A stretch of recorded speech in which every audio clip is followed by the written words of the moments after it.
zezen gentilariaren jostainu.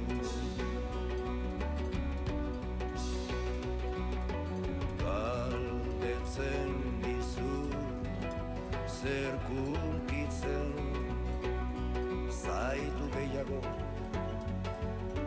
gehiago.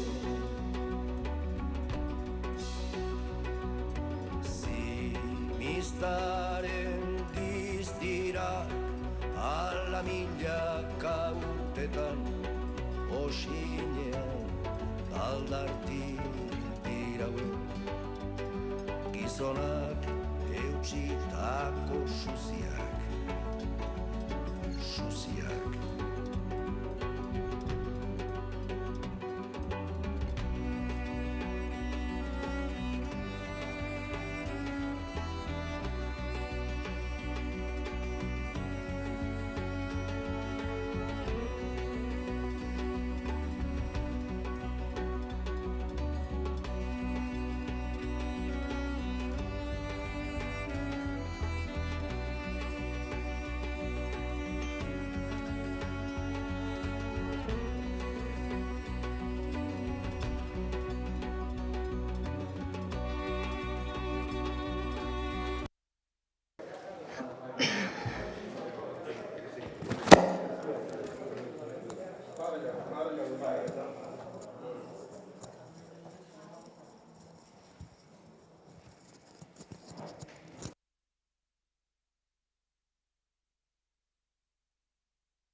Egun on guztioi, eta ongi etorri, Martin Ugalde Parkera etorri zareten guztiok, eta baita ere, Berria telebista bitartez jardunaldi hau ikustera lotu zareten hoi.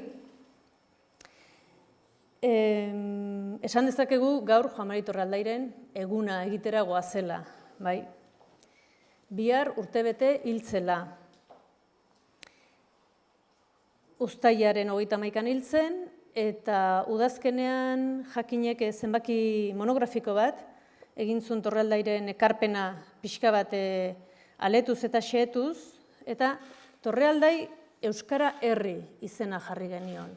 Ulertzen genuelako bi hitzoien eta bi hitzoien elkarketa eta bi hitzoien elkarketa Joan Marik nola ulertzen zuen, hori bere ekarpenaren ardatza handietako badela, ezta? Esan dezakegu Joan Mari bazela zuhaitz bat, edo nahi baduzue larre bat, zerbaitain vertikala ez jartzeko, ezta? Nolabait, edo enbor bat bazuela, edo lur bat, edo larre bat, eta hortik hainbat adar eta hainbat landare ernarazi zituela. Azken finean, enbor horretan edo lur horretan esango genuke Euskara herria, Euskara jendea, eta bi hoien arteko harremana duintzeko eta biei Euskara herria eta lurrari hiruei etorkizun bat emateko nolabait lana izan zela berea, ezta? Bere obsesioetako bat. Joan Mari belaunaldi bateko kide da, 56ko belaunaldiko kide, beraz etzen frankotiratzaile bakarti bat izan, jakin taldean, noski, baina jakin taldea baita ere Euskara, Euskalduntasuna, Euskalgintza, modu berri, praktiko, aktibo eta emaitzak erdiesteko eta egiturak oinarrian jartzeko helburu zuen belaunaldi bateko kide da. Belaunaldi horretan pentsalari eta ekintzaile asko dago, izen handiak daude, baina ez dira 4, 5, 6, 10, nik uste dut baita ere jende asko izan zela. Militantziatik horretan borrokatu zutenak, ikastolak sortzen, alfabetatzea sortzen, euskara batuaren alde egiten, eta hainbat borroketan. Beraz, belaunaldi bat, izen abizenekin bai, baina uste dut hor bat zegoela herri bat, eta gogo bat, herri gogo bat hori aurrera eramateko. Zer uste zuten belaunaldiark gerra osteko desertu hartatik, ez da? Eredentziari gabe, esate zuen Juan Marik iritsi ginen gu mundura eta euskarara, ez da? Ze intuizio izan zuten, intuizio nagusi bat, gaur egun arte ekarri duguna, eta da, euskarak egiten gaitu euskaldun, euskaldun ez da jaiotzen, egin egiten da, egin daiteke, beraz ikasi daiteke, beraz aldatu daiteke, euskalduntze prozesu bat abian jarri behar da, bai ala bai helduentzat, bai hezkuntza sisteman, bai unibertsitatean. Bigarren ideia bat esango nuke, euskara eta gu, ezta, kulturak salbatuko duela. Euskara kulturara sartzea, kultura zentzu zabalean. Bai irakasteko eta bai sortzeko. Bai zientziarako, bai antropologiarako, bai filosofiarako, bai hezkuntzarako, horra igotzeak eta esango dugu orduko hizkuntza normalizatu europearren antzera, mundu kultural zabal oso bat izateko aukera emateak salbatuko gaitu. Eta nik uste dut hori izan dela Juan Mariren inspirazioetako bat eta bere lanaren funtsa.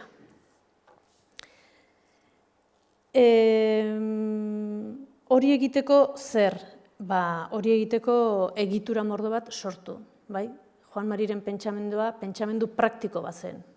Hau da gogoeta, hau da markoa, horrela pentsatu behar dugu edo honek balio digu, baina honekin zer egingo dugu honekin, ze izango da hurrengo urratsa. Eta beti praktikara lotuta eta zerrenda luzea du nun egondan Juan Mari.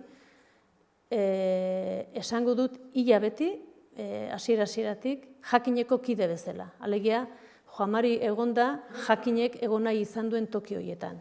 Beti jakinen babesean, taldean erabakita, eremu hauek ireki behar ditugu eta abiatu, eremu batzuk berri-berriak, ezta?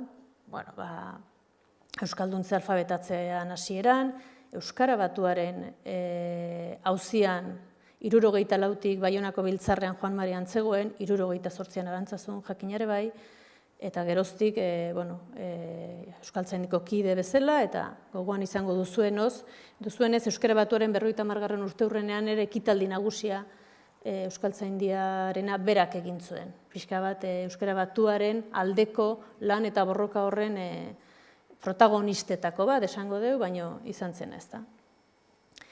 Non gehiago, Elkar Argitaletxearen lehen bileran, fundazio bileran, gerora Elkar Fundazioan, Euskaldunon egunkarian, Eusenor proiektuan, UZEI proiektuan, astuko zaizkit, beste batzuk, baina ikastolen elkartean sorreran, hainbat tokitan. Euskal Idazleen elkarteko lehenengo idazkari, 60ko hamarkada hasieran, pentsatu, egin eta egon, eta eman, eta txostenak idatzi, eta proiektuak egin, eta abiarazi, eta ekipoak osatu, eta jendea bildu, eta pixka bat, nik uste dut hori zela Juan Mari. Josia Zurmendik esate zuen, iaz egin genion elkarrizketa baten, zenbaki honetan bertan, Josia Zurmendik, bere adiskide, lankide, jakinkide, esaten zuen Juan Marik lan egiten zuela borroka bat balitz bezala. Hau da, dena lortzera goaz, edo dena lortzeko alegina egin behar dugu. Temoso, intuizio honekin, ondo mugatuta zer egin behar da, nola egin behar da, urratsak definituta, baina borroka bat bezala ez da.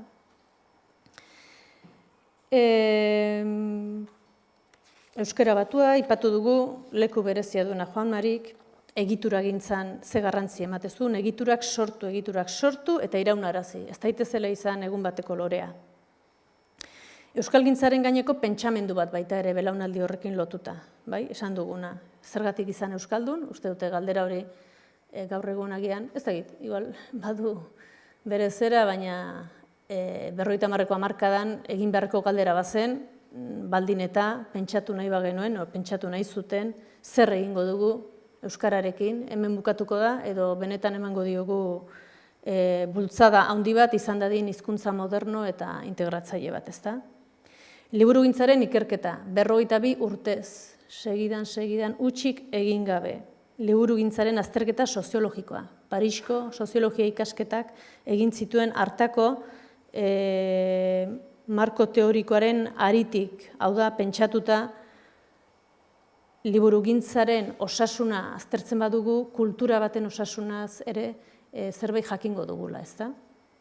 Hori izan da bere lan bakar eta erraldo horietako bat, bakarrekindako horietako bat, ezta? Jakin taldearen barruan, egia da, baina berak urtero tematxu egindakoa.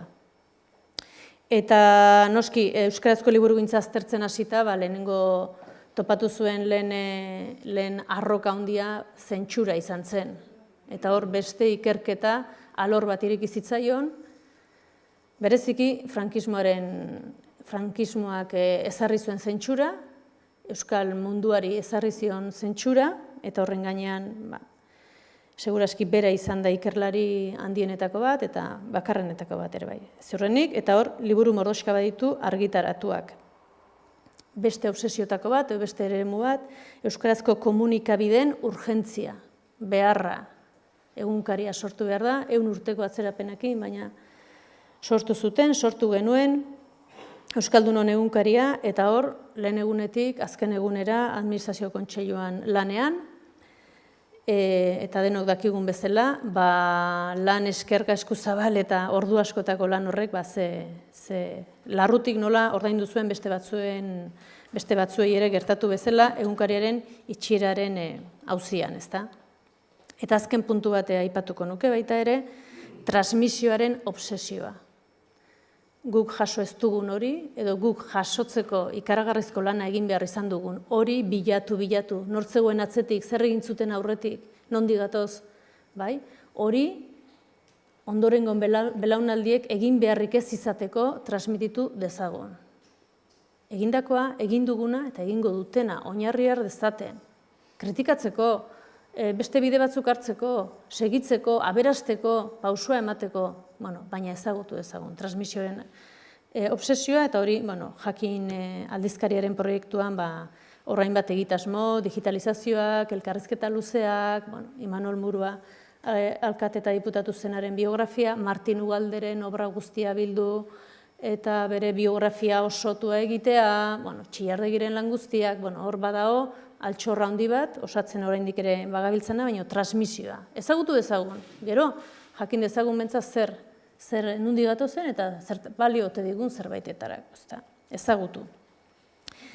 Hor kanpoan ikusi dituzue, bere liburu guztiak jarri ditugu ikusgai, esan bere obra osoa, jakin.eusen, digitalizatua dagoela, edonoren esku, libre eta klik batean, eta hor daude, berak idatzitako 24 liburuak, 47 liburu zati, alegia artikulu luze, eta prentxan idatzitako 41 egunkari eta aldizkaritan, alegia leku askotan, horrek ere esaten du, Joan Mariren talantea zerbait, zeinbat argitaritan idatzi zuen, kasi 600 artikulu, itzulpenak ere egin zituen, editore lanak, hor guztia, argazki batean edo ikusteko, bere ekarpenaren lagin bat esango dugu, ezta?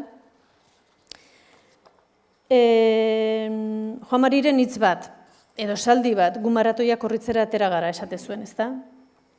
Euskalgintzaz ari zen, kulturgintzaz ari zen, herrigintzaz ari zen, baina bera ere badakigu maratoilaria izan zela, hainbat korritu zituela, korrikalaria, mendizalea, atleta bat, bai euskalgintzan eta bai kirolean, baita ere. Eta esango nuke, honi gehituko nioke baita ere, bizizalea zela, bizitzaren zalea zela. Eta, bizi izan zituen poz eta garai makur, oso makurrak, eta egin zuen ekarpena, eta ekarpen horrek egin duen bidea, batzuetan begi argiagoz ikusiko zuen, bestetan ez hainbeste, baina batzela bizitzari optimismoz begiratzen zion persona bat, bizizalea, lagunekin egon zalea eta bizitza ospatu zalea. Eta, gaurko egun hau ere izan dadin, bizitza ospatzeko momentu bat. Gaurko saioan inguruan, bi xehetasun. Lau hizlari izango ditugu, David Anaut, Xabier Izagirre, Lourdes Otaegi eta Imanol Murua, banaka igoko dira eta bakoitzak Joan Mariren alor bat azalduko digu, eta lehenengo David Anaut eta Xabier Izagirre jardungo dute, eta tartean tartetxo bat ingo dugu, atxeden txiki bat, 10 minutu ordu laurden. Guk kafea hartu eta eman zalea gea, baina ezin dugu. Eta pena bada guretzat, ezinezko montaje bat zen, mailak eta jartzea. Pena handi bat, baina gutxienez hanka luzatu eta komunera joteko tartetxo egingo dugu. Eta beraz, hasi egingo gara. Eskatuko dio David Anauti, igotzeko. Juan Mariren 4 adar edo 4 landare aletu irakurri aztertuko ditugu gaur. Eta David Anautek ekingo dio Torrealdairen euskara eta euskalgintzaren gainean hitz egiteari. Esango dizuet, David Anaut euskal filologian lizentziaduna da, euskal teknikaria Leitzako udaletxean, eta euskalgintzako ekintzaile ezaguna, eta Juan Mari bera ere jakina ezagutu zuen. Nahi duzunean.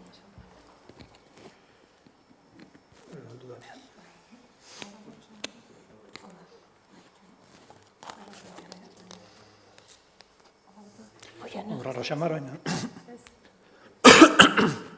Bargatu.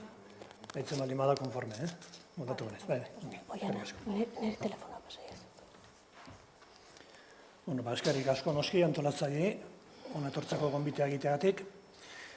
Saietuko naiz, Mari Torrealdairen inguruko ekarpen bat egiten, edo bere ibilbidea nolabait losatzen naiz eta nahiko gozatzaileen 20 minututan egiteko.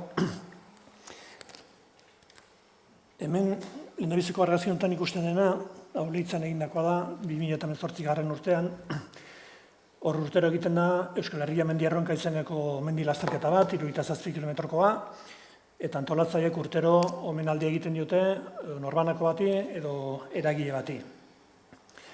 Proposatu genien, 2018 urtean egin zuzen ere, omendua Juan Mari Torrealdai izatea, antolatzaileek oso pozik hartu zuten noski, Juan Mari ere deitu ginen, proposatu eta hark ere esan zigun pozik etorriko zela Leitzara, eta la egin zuen, nahiz eta justu momentu hortan, ez zegoen osasunez bete-betean, baina etorri gintzen, eta gainera direzi zigun, berezako sekulako poza zela, hain zuzen ere, omenaldi horrek elkartzen zitulako bere bizitzako 2 pasioak, edo bere bizitzako 2 pasio, mendia eta euskara, berak esaten zuen bezala ez da.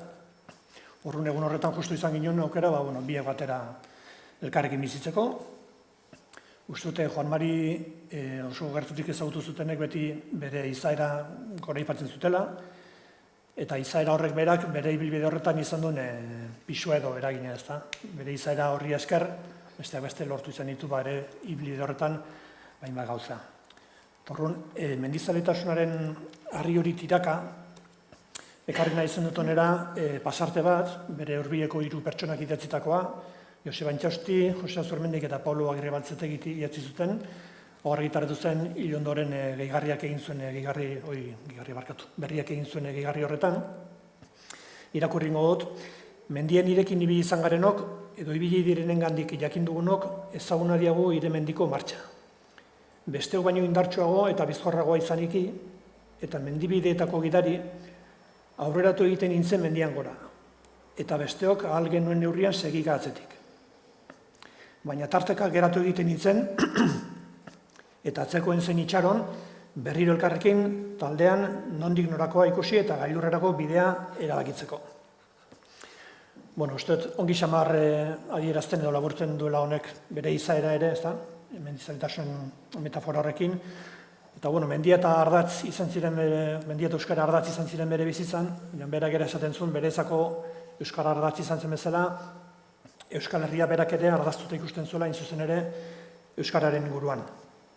Eta bazun beste esaldi bat, 1982an idatzi zuen, euskara da Euskal Herriaren naziotasun zutabe bereizgarriena.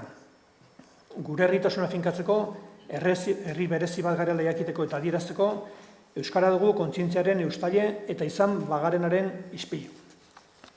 Beraz, berak euskaran ikusten zuen ardaztuta Euskal Herria, baina euskara noski kultur hizkuntza bezala, alegia euskara bai, baina orotarako. Bere iritsizten euskararen normalizazioaren ikuspegi horretara, behar bada, terminoa bera gure artean zabaldu baino desentez lehenago ez da. Gero, berak 60 urteko ibilbidea egin zuen, bada zerbait, denbora hortan segurazki denbora ematen du aldaketak eta bilakaera gertatzeko, eta dudik ez dena bere bidean ere segurazki gertatu ziren aldaketak eta bilakaerak, baina guk onera ekarri nahi izan dugu hori baino gehiago, bere ibilbide horretan konstanteak izan ziren ba ideia batzuk, edo printzipio batzuk, edo uste batzuk.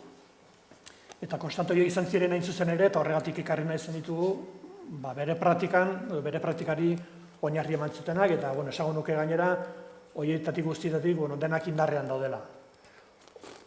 Orduan, lehendabizikoa, herri ekimenaren eta gizartearen ekarpena, horrek daukan garrantzia eta ezinbestekotasuna. Uste hori berak bere ibilbidearen hasieran hori ezagutu zuen, gizarte ekimenaren ekarpena eta bultzada, euskararen inguruan. Irortzen ari zait. Eta uste dut, bere 60 urteko ibilbide horretan, baita bukaeran ere, oraindik horretan sinisten zuela. Bigarrena da Euskal Herri osoko ikuspegia, euskalgintzaren gogoetarako eta praktikarako ere bai, horrek barrituen jabardura guztiekin, baina beti ere Euskal Herriaren ikuspegi edo lurralde osoaren ikuspegi horrekin. Hirugarren konstante bada, elkarlana, adostasuna, taldean lan egitea, partekatzea, hori alde batetik eta noski giza balio sendoa dielako, baina beste alde batetik ere ikuspegi praktiko eta eraginkor batetik, uste zulako benetan elkarlan horrek eta adostasun horrek emaitza hobeak emango zituela edozein plangintzan. Beste bat, plangintza eta metodoa, alegia ongi dago eta ona da lan asko egitea, baina ongi egiten baldin bada, hainbat hobe. Eta uste dut horretarako oinarria eta bere ikuspegitik ere, bai metodoa eta bai planifikazioa edo plangintza izaten zela. Antolaketa eta egiturak ere ezinbestekotzat jotzen zituen, Loreak ere hori azpimarratu du, baina hori zen printzipio hutsa uste bat bazen, printzipioa bai, noski, baina batez ere praktika bat izan zen, horretara jo zuen, eta bera bultzatuta eta lagunduta eta parte hartuta sortu dira hainbat erakunde edo egitura Euskal Herrian. Beste konstante batzuk, profesionalak edo militanteak askotan dilema moduan planteatzen den hori, berak ez nola ikusten, eta esan izan dut, bietatik behar dituela euskalgintzak edo kulturgintzat, horren, sintesira jo behar da azkenean, eta gogoeta eta ekintzaren arteko ustezko dilema horrekin, berdin, ez da? Zer behar da gogoeta edo ekintza? Gogoeta eta ekintza. Eta uste askotan biderik komplikatu nahi izaten sintesiarena, baina berak bere esanetan eta praktikan ere hori bultzatzen zuela. Beste konstante bat, autonomia da, askotan esan izan zuna, euskalgintzak eta kulturgintzak behar duen autonomia hori, euskalgintza eta kulturgintza bere gaina, autonomoa eta inorekiko morrontzari gabea, aipatzen zituen alderdi politikoko edo ideologia jakinekiko morrontza edo morrontza ekonomikoa, hori ere saiestu behar zuela euskalgintzak eta kulturgintzak.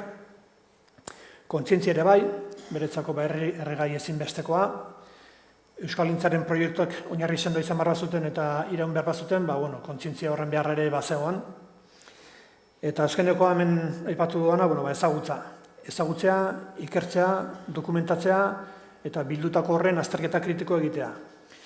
Baina hori, praktika, ekintza eta gogoeta ere, ezagutza sendo horren gainean eraikitzeko.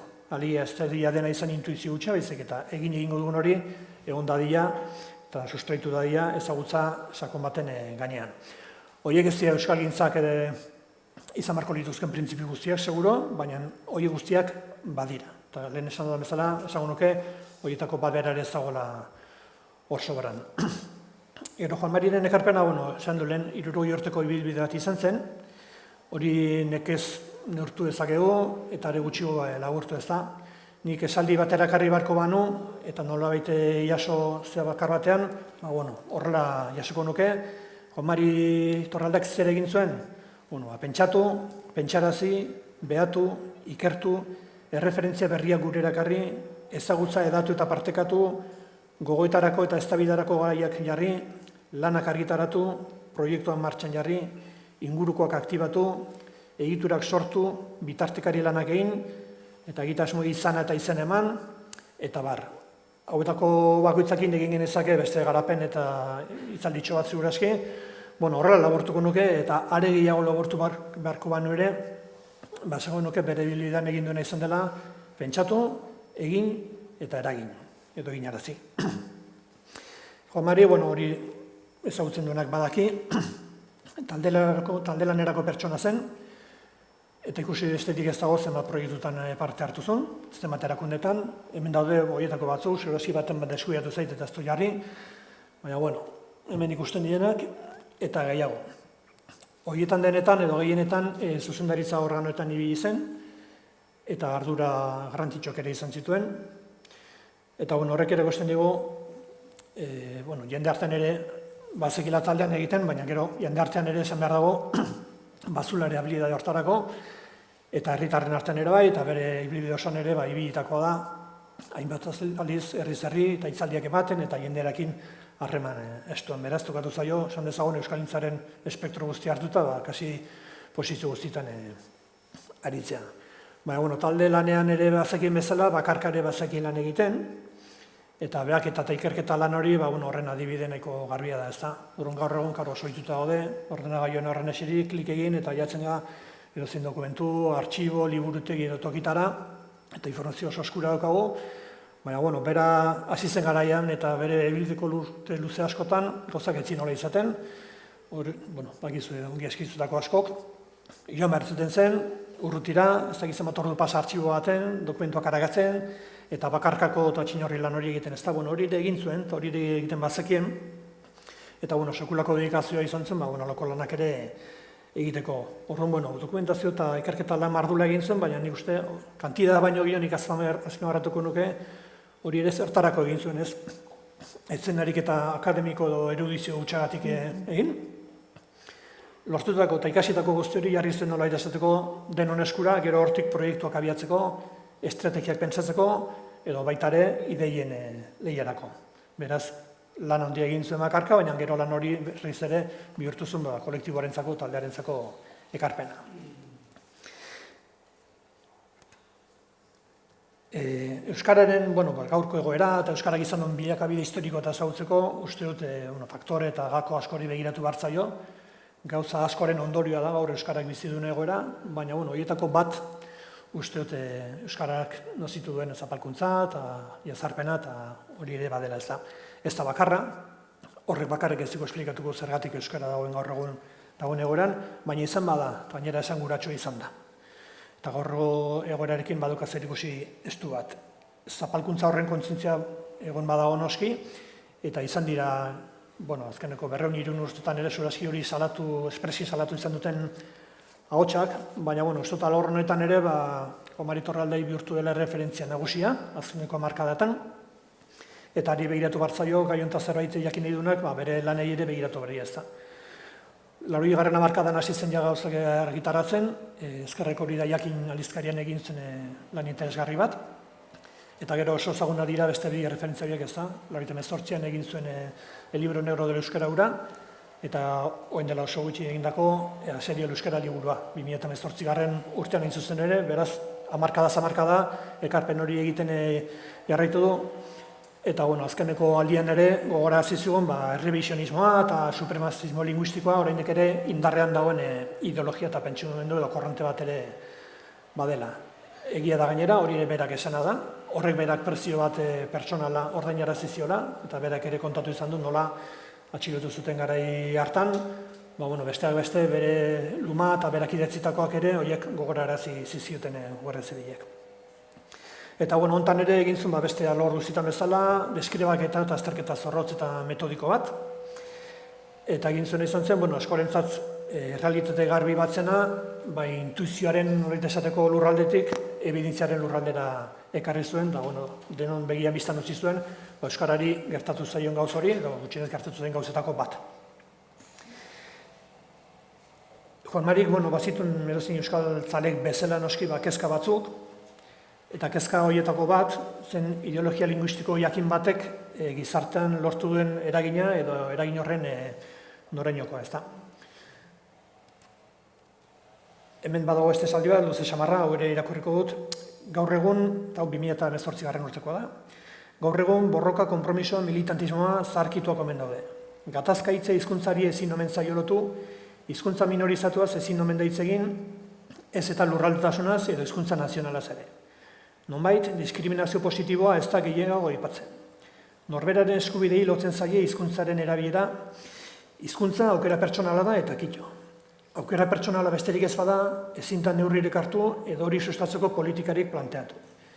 Irudipena dut, neurri batean, ideia horiek geuk ere irentsi ditugula. Ohartu gabe, zirimiria bezala, supremazisten argudioek geure busti gaituzten. Nik uste gaur egun eta abian dauden hizkuntza politikak erakusten duten ezin horren aurrean, ez da, euskararen egoera nolabait iraultzeko eta bingo ze jauzi hori egiteko. Ematen du ez dakit azken aldi honetan hizkuntza politikaren inguruko eztabaida bera edo hizkuntza politika egin beharra nolabait lausotu edo egin dela, norbanako omen da giltza, eta norbanako nena txikimendu da konpromiso horren gainean utzi behar da nola esateko zama guztia, ez da. Nik horri ez nioke balioak endugu ez da, noski, txikimendu hori eta norbanakoren konpromiso ere behar dela, eta giltzare bada, baina horren gainean uzten baldin bada zama oso, ez dela oso bide eraginkorra izango. Eta orduan norbanakoak egin behar duen alegin horren ondoan ere, erakunde publikoen eta hizkuntza politikaren behar hori, hizkuntza politika sendo eta eraginkor baten behar ere, batu beharrekoa dela eta berak ere aipatzen zuen, ez da. Eta badago esaldi bat, 2018an berak esandakoa, ondotxoetak hizkuntza politika ukatzea euskararen heriotza esan nahi duela. Hori izan zuen uste gogoan zeuzkala, hizkuntza politikaren beharra ukatzen duten horiek, eta esaldia nahiko plastikoa eta argia da, baina uste esanguratxoa dela eta badula bere esan nahi eta kargazta, eta kezka hori ere berak bazokan. Eta horrekin lotuta, hizkuntza politikaren inguruko azterketa ere egin izan zuen, eta bereziki hizkuntza politiken inguruan dauden ideologia horien inguruko azterketa, eta horre ere utzi zizkigun, nahi izan ezkero eta aztertu nahi izan ezkero, horren inguruko gako eta idea interesgarri batzuk. Beste alor bat, euskara batua da, Loreak aipatu du, Torraldaren ibilbidean oso nabarren agertzeko modukoa da, eta bereziki bere euskara batorekiko konpromisoa hasiera-hasieratik, ez da. Ni 78ko naiz, horren ez nun bizitu garai hortako garraztasun hura, ez da, euskara batua sortu zenean bizitu zen hura, baina badakigu ez dela erresa izan, eta hala ere, garai hortako batzuk behintzat oso tinko utzi zioten hasieratik euskara batuaren erronkari, tinkotasun horri esker iritsi dela gaur egun euskara batua iritsi den tokira, ez da. Eta uste dut biztakoa dela euskara baturik gabe ez dagoela ulertzerik 60. eta 70. hamarkadan gertatu zen loraldi hura, eta ez da ere bitartean da orain arte euskara batuak egin dituen, euskarak alegia egin dituen urratxo guzti horiek ere, ez da. Juan Marik bete-beten utzi zion apustu horri, eta gainera egin ziteken modurik eraginkorrenean, alegia euskara batua bera erabiliz. Ez hori bakarrik, erabili bai noski, baina gainera parte hartu zuen euskara batuaren sorrera prozesu horrek izan zituen momenturik esanguratsuenetan, Baionako prozesu hortan, baita Ermuan ere, 78an, eta Arantzazun, eta Bergaran. Euskaltzaindiaren ere, Loreak ere aipatu du, izan zuen parte hartzen noski, Euskaltzain urgazle izendatu zuten 75ean, Euskaltzain oso 2007an, eta Euskaltzain emeritu 2017an. Edabideen inguruan, beste kide batek itzingo duenez, nik ez dut hortan sartu behar, baina ez nintzen gelditu gutxien ez aipamen batein gabe Euskaldunon egunkariari, eta horregatik ekarri dut honea beste pasarte bat, berak esandakoa da, egunkariak euskalgintzako esionatzen du. Nik esan izan dut ez dudala kontseiluaren existentzia imaginatu ere egiten, egunkaria izan ez baliz. Plataforma bat izan zen egitasmo berrientzat. Horrekin jaiotzen bazara, badirudi beti horrela izan dela, baina baizera. Gu taifen erreinutsuetatik atoz, bakoitzak bere esporrutxoa dominatzen zuen garaitik. Nik uste dut egunkariak herri hau alfabetatu egin duela, ez alfabetatu euskarari dagokien soilik, mamiz bete duela, mamitu egin duela, edukiz hornitu, informazioa, gogoeta, aisia eta iritziarekin herri egin duela. Herri egin gaitu, eta hori nik ez uste ez irratiak eta ez telebistak egin duenek. Egunkari euskalgintzaren gorputzaren bizkarrezurra eta mamia izan zen. Uste dut oso pasarte laburra da, baina asko esaten duen ere bai. Juan Mari Torraldai jabetzen zen noski, euskaltzale bezala ez da, euskararen bizitzak eta eguneroka dauzkan itzal horietaz, eta lehen aipatu dute berak zeuken kezka horietako bat, gehiago ere bazituen, berak bere buruan inon irakurri izan dute pesimista aktibotzat sailkatu edo definitu izan zuela, baina horrek ez zion galarazten noski, ekimenerako behartzen aldartea, ez da, uste dut, bere ibilbidean oso azpimarragarria dela aldarte hori, eta uste badula zaitikusia, bere emankortasun horrekin ere, ez da. Hor berak esan zen esalditxo bat, nik neuretzat hartzen dut esaldi txinatarrura, ilunpea madirikatzea baino, hobe da argi bat piztea. Negarre egitea baztertu eta argiak piztu behar ditugu. Uste dut, euskalgintzan badauzkagola nahiko arrazoi eta itzaki gure burua zigortzeko, eta torturatzeko, eta tragikotasun hortan bizitzeko, eta gauza, eta zenbat arazoz gagon, da bai badakigu, hori ez zinukatu noski, baina horren uste dut aldarte izan daiteke erabateko daiztekoa, eta Juan Mariren izuzen ere da nik azpimarratuko nuke eta uste dut Euskalgintzak behar duena, ez da. Egiten ditu gure diagnostikoak, ohartzen gara zein dien arazoak, horren aurrean, itzale edo ilun horretan, piztu ezagun argi eta egin ezagun horrera, bere konstante hori izaten zuen bezala, egiturak sortuz, eta kontzientziaren bidez, eta horren aldarte hori uste dut garrantzitsua izan zela. Horrekin batera, beste konstante bat lehen aipatu du kontzientziarena zen, lehen aipatu du euskalgintzarekin lotuta alegia bera uste zuen euskalgintzak oinarrian kontzientzia behar zuela, uste dut batzutan hori ere harago zabaltzen zuela, eta inzuzen ere bere esaldi bada 2018koa, ariketa bat egin behar dugu, deus baino lehen, herri bat garela geure buruari sinistarazteko. Eta uste dut hortik abiatuta, berak ere eta euskalgintza eta kulturgintzari dagokionez, itxaropena neurri handi baten behintzat gizarte zibilan jarrita zeukan. Berak hori ezagutu zuen, lehen esan dut, 50. da 60. hamarkadan, hasi zen loraldi hortan, protagonista eta bultzatzaile nagusia gizarte ekimena eta gizarte zibila izan zen. Geroxeago etorri zen nola esateko instituzioen edo instituzio batzuen hizkuntza politikarekiko inplikazioa, hori ere etorri zen beran dugu, baina orduan ere jarritzen zuen gizarte zibilaren ekimenak, eta uste dut, 60 urte pasatuta, berak ere horretan zukala itxaropen nagusia ez da, aitortzen zion eta esleitzen zion da eskatzen zion gainera erakunde publikoi ere bere hizkuntza politika egita eta bere konpromisoa, baina uste fede handia eta sinesmen handia zukala gizarte ekimenaren bultzada horretan.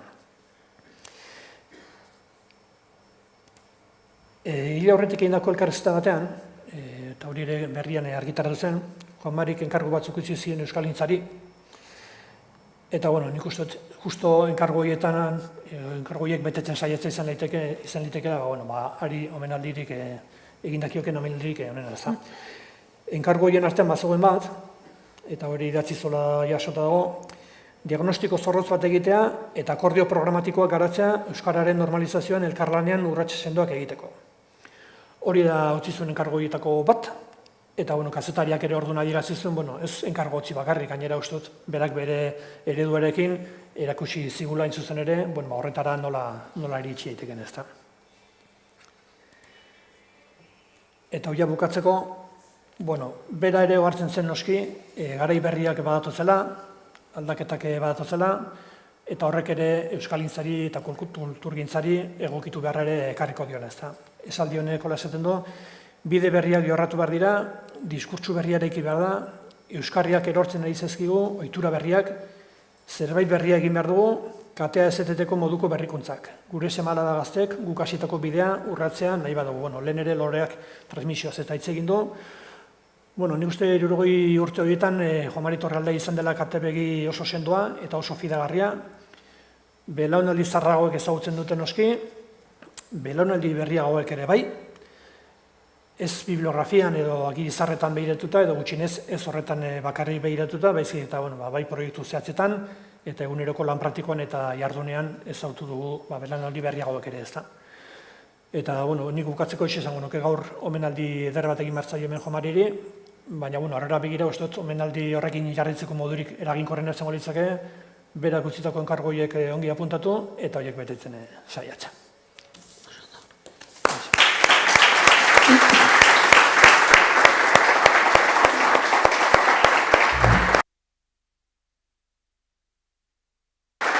Mila esker, David. Soslai ederra indezu. Orain Xabier Izagirre igoko da, bitartean esango dizuet, lau hitzaldien ondotik tartetxoa zabalduko dugula, inork zerbait esan nahiko balu, edo iruzkinen bat, edo zer. Beraz, lau saioak eta ondoren tarte bat irigiko dugu, 12 bueltan edo lentxeo, seguraski. Eta orain gurekin dugu, Juan Mariren beste eremu batera, eta bidek eremu asko aipatu ditu, eta horietako beste eremuetako bat, orain Xabier Izagirrek aurkeztuko diguna da. Lehen esan bezala, 52 urtetan, Torraldaik Euskal Liburugintzaren ikerketa egin zuen, 1976tik hasi eta 2017 arterakoa. Urtero, ez bakarrik katalogazioa, alegia zenbat, baizik eta zenbat, zertan eta nola, eta nork, eta ze egiturekin, eta non kokatutako enpresekin, eta zenbat berredizio, eta guzti horrek begirada soziologiko batetik, esaten digu, kultura hori, liburugintza hori, baina kultura hori ze sendotasun duen edo ez duen, ez? Edo beti utxetik ari den, edo nola ari garen, ez da? Eta nork egiten dituen. Bereziki, Xabier gaipatuko duen, ez baita ere, bereziki begia jarri zuen testu liburugintzan. Testu liburugintzan, nork egiten du, zer edukiekin egiten da, zer ari gara, gure seme-alabei, hezkuntza, derrigorrezko hezkuntzan transmititzen euskal kulturaz eta euskaraz, hori bere kezka handienetako bat, besteak beste. Xabier Ezagirre, filosofian lizentziaduna da, Jakineko erredakzio burua, Joan Marirekin lankide 23 urtez, beraz, ulertuko duzuen bezala, ondo ezagutzen ziren elkar, eta gainera Xabier izan zuen liburugintza horretan, bulegoko beste langile batzuk ere bai, bilketan eta hori, baina pixka bat beti makuilu Xabier izate zuen, ikerketa hori aurrera eramateko eta borobiltzeko, eta Joan Mari berak hala esan da utzi zuelako, eredentzian eman zion Xabierri lan hori, hemendik aurrera Xabierrek egin dezan, eta dagoeneko bat egina du eta jarraituko dugu. Ikerketa honi segida ematen, pena litzatekelako hau bertan bera uztea. Besterik da, ikerketa hau horrela egonda, edo lan guztia hau eginda egonda, zertarako, ze erabilpen eta ze proiektu handiago eta oinarrizkoagoak beharko eskatzen dituen. Xabier, neuzunean. Eskerrik asko, Lorea.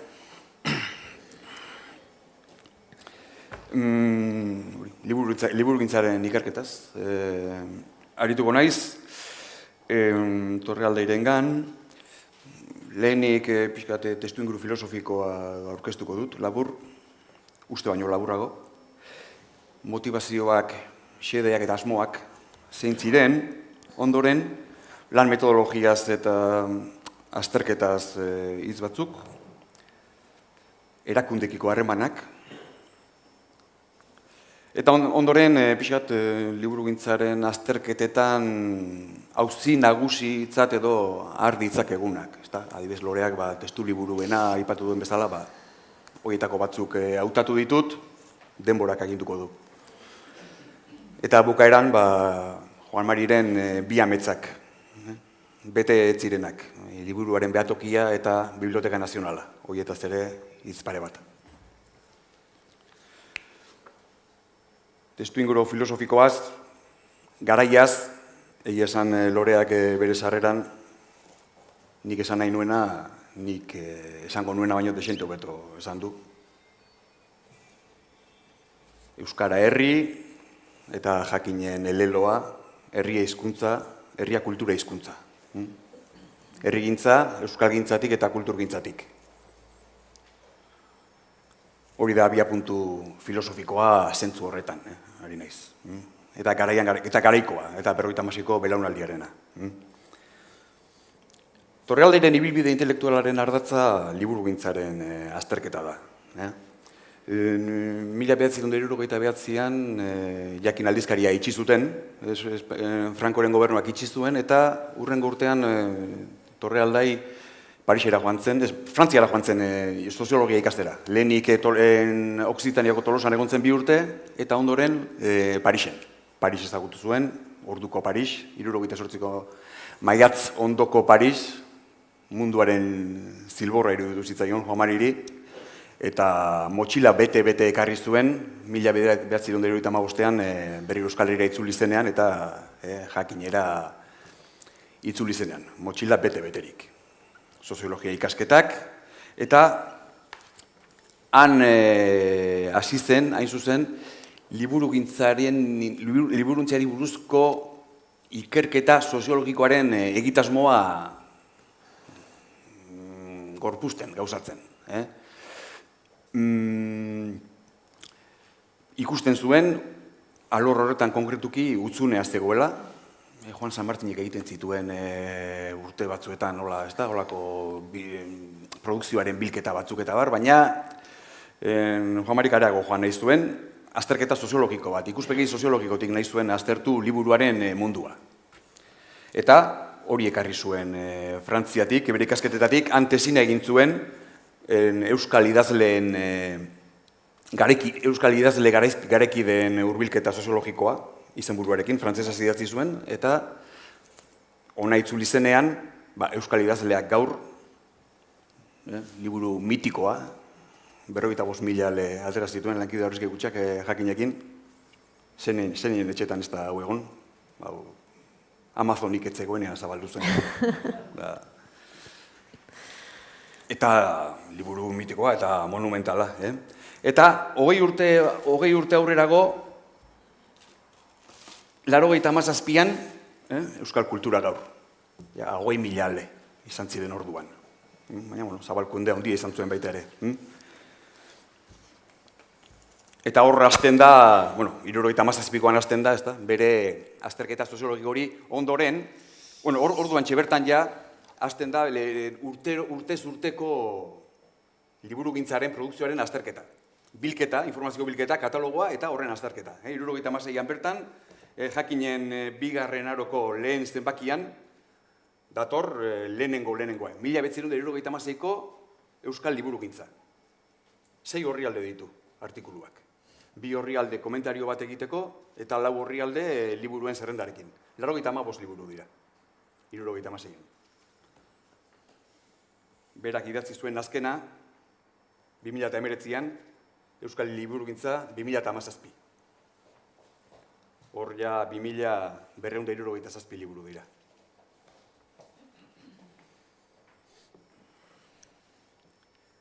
Bere ikerketa lanean, lan hipotesi batekin jokatzen du, hain zuzen, Frantziatik ekarri zuena. Irakasleek esaten baitzioten, edo planteatzen baitzen, ez da, liburua gizartearen ispilua dela. Alegia liburua eta literatura ikuspegi soziologiko batetik azter daitezkeela, eta azterketa horrek gizartearen ispilua emango duela. Isla emango duela, ezta? Eta hori, berak hipotesi horrekin abiatu zuen bere ikerketa lana. Eta hori izan zen, bere urtetan, bere lanaren itsasargia. Alegia, liburugintza aztertuz, euskal gizartea eta euskal kultura nola dauden jakin ahal izango dugu. 80ko hamarkadan kazetaritza ikasi zuen. Hain zuzen, kazetaritza ikasten hasi zen, garai hartan, lehen, hori baino, 70ko hamarkada dukaren edo, oraindik beharrezkoa zen, zuzendari izateko titulua edukitzea. Aldizkari bateko zuzendari izateko titulua edukitzea beharrezkoa zen. Motivazio horrekin hasi zen, gero hori kendu egin zuten, baina ja bukatu zuen. Eta kazetaritzako tesina egin zuen Euskal Telebistari buruz. Horren liburu bat atera zuen. Euskal eta Euskal Telebista, edo izenburuarekin, hor dago, orain izenburua ez nahizteko, Euskal Telebista eta Euskara hori da. Eta anekdota moduan, Jose Azurmendirekin izan zuen elkarrizketa bat, 85ean izango zen, tesina orduan aurkeztu zuen, eta Juan Marik esate omen zion, zalantzatan zegoela, liburugintzarekin jarraitu edo telebistara, bere begirada telebistara bideratu. Ikusten baitzen, GTB sortu berria zen, eta hor ikerketa lerro emankorrat interesgarria guntzitekela. Eta Jose esan omen zion, ez egiteko hori. Ze unibertsitatean telebistaz arduratuko zirela, baina liburuaz ez. Eta hori egiten bazuen, liburuarena ez zuela inork hartuko. Eta anekdota zoragarria da. Nik anekdota ontatik bi gauzatxo, bi apuntetxo bakarrik aterago ditut. Batetik, Joseren begi klinikoa. Hori betidanik ezagutu dugu eta orduan erala izan zen. Asmatu zuen bete-betean. Eta bestetik, jakin taldearen eta Juan Mariren beraren konpromiso intelektuala euskararekiko eta euskal kulturarekiko. Utzunean on, indarrakan. Eta ikusten bazen liburugintzarena utzik geratuko zela, orduan hor jarraitzea erabaki ez da. Eta gero, hamarkaden poderioz ikusi izan da, hori horrela izan dela. Alegia, liburuaren esparrua ez dutela hartu. Ez erakundeek, ez da unibertsitateak berak ere. Ez behintzat, Juan Marik ulertzen zuen bezala, ez da hurbilketa soziologiko horretatik.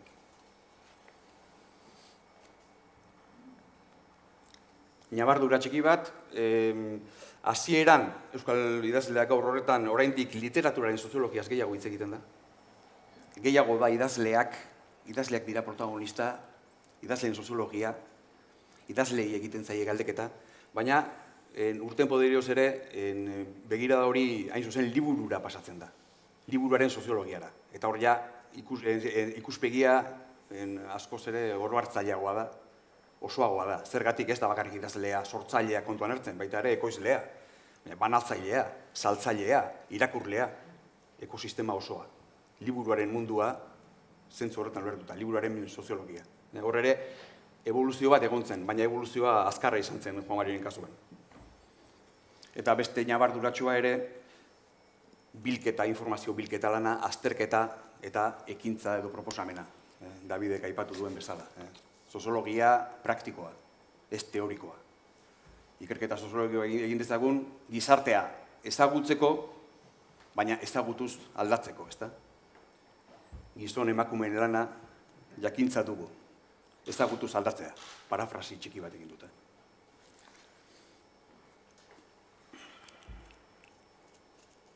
Eta zentzu horretan, nahiz eta bera printzipioz bere ikerketaren muina produkzioaren azterketa zen, baita ere arduratu zen argitaletxeen estrategiez, irakurlegoaren munduaz, kontsumoaz, merkaturatzeaz eta barrez. Horretan ere, alor horretan ere bere ekarpenak eta bere proposamenak egin zituen, beti ere datuetatik eta bere datuen azterketatik abiatuta. Lan metodologiaz, informazioa bildu, liburuei buruzko informazioa bildu, fitxak egin, hainbat esparru fitxa bakoitzean, titulua, autorea, itzultzailea, elebitasun argitarpen maila, moldatzailea, argitaratzailea, koedizioa, hiria, herria, neurriak, orrialde kopurua, gaia. Gaia zentrala da, gero azterketarako, liburuaren gaia ondo zehaztea. Eta gero azterketa, esan dizudan bezala, 76an 2 orrialde. Baina azkenengoan ja, aldizkarian 25 orrialde, baina webgunean jartzen dugun bertsio osoan, 40-50 orrialdeko jauzi badago noski, ez luzeran bakarrik sakontasunean eta zorroztasunean.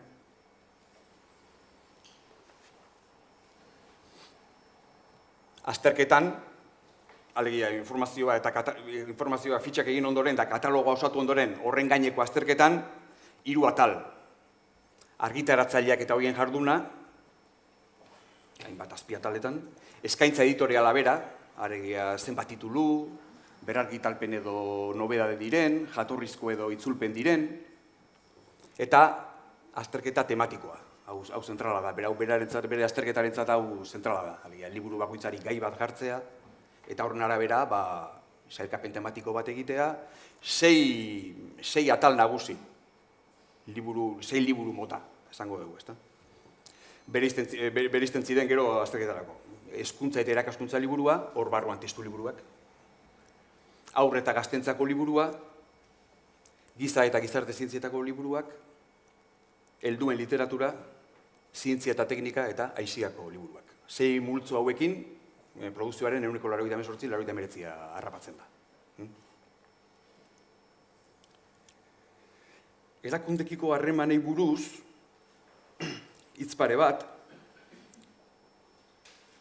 70ko hamarkadan hasten da bera lanean, eta ja 80koan, azkar xamar konturatzen da lana dimensio hartzen ari dela. Zergatik produzioak horak adoalako, datu batzuk. 76an, 85 liburu esan dizuet. 86an, 726 liburu, 6 aldiz gehiago. 86an, 10 urtekari naiz. 1100 liburu, 2 aldiz gehiago. Eta 2006an, 2173 liburu. Orain kopuru egiten gabiltza gutxora bera. 2000-2005 tartean. lanaren dimentsioa handitzen ari da, eta orduan, Juan Mari kexatzen hasten da. Bueno, kexa hauek arrazoi bat dute, ezta? Bueno, berak esaten du batetik lanak gero eta gehiago da, eta bestetik, bueno, Euskal Herrian, EAE behintzat, erakundeak badaude, kultura sailak badaude, eta, bueno, zerbait egin dezatela, ezta? Bere gain hartu dezatela, lanaren pixua edo behintzat babesa, ezta? Bera lanean jarraitzeko prest dago, baina, babes eta laguntza batekin, ezta? Eta orduan, tarteka, kexuak eta mehatxutxoak botatzen ditu, ezta? Utziko dut, 10 dago azkeneko izango da, ez dakizzer. 92an, Gipuzkoako Foru Aldundiarekin, kultura, zera, Maria Jesus Alamburu, kultura diputatuarekin, zera, tratu eta hitzarmena egiten dute, 20. mendeko katalogoa osatzeko. Alegia, 92an, ordura arteko mendea, eta 2000 urte arte, eta 5 liburu atera ziren hor, 5 liburukote, hor dauzkazu ikusteko. Horren ondorioz. Eta gero, Gipuzkoako Foru Aldundiarekin hitzarmenak jarraitu du urtero liburugintzaren lana baita ere laguntzen jarraitzeko. Eta, Juan Mari, eskertu izan du bere hitzetan, testuetan, elkarrizketetan, behin da berriro eskertu izan du hori, bere hitzetan, bakoitzari berea. Baina, bakoitzari berea. Ze berak esaten zuen, Eusko Jaurlaritzak hartu beharko luke hau bere gain. Hori litzateke, ez bere leku naturala, baina Euskal Herriaren momentuko egiturak eta politiko-administratibo ikusita, horri ikusten zen, baina horrek ez du biderik egin. Auzi batzuk, esan dizuet, azterketan agertzen ziren auzi batzuk. Nola guaz, Lorea? 10 minut, ordu laurden. Bueno, vale. 5 auzin euskan aukeratuta, konstanteak izan direnak, hamarkada guztietan, eta bere kezka nagusiak, azterketa egin ondoren, eta lehen esaten gizuen, ekintzari begira, edo hobekuntzari begira, aldakuntzari begira, kezka bat metodologiarekin zerikusia dauka. Informazio iturriekin, eta berak zifren saltza deitzen zionarekin. Izan ere, Juan Marik ikerketa lan egiten zuen, jakinen egiten genuen, baina horrez gain beste bi enpresa edo agentzia bintzat, bazeuden, bat estatu mailan, Panorámica de la Edición Española de Libros, hori Espainiko gobernuan, hango ministerioaren menpe, eta bestea, Espainiako Konekta etxeak, eta honek ja Euskadiko editoren elkartearentzat egiten zuen urtero azterketa baita ere. Egiten du urtero azterketa ere.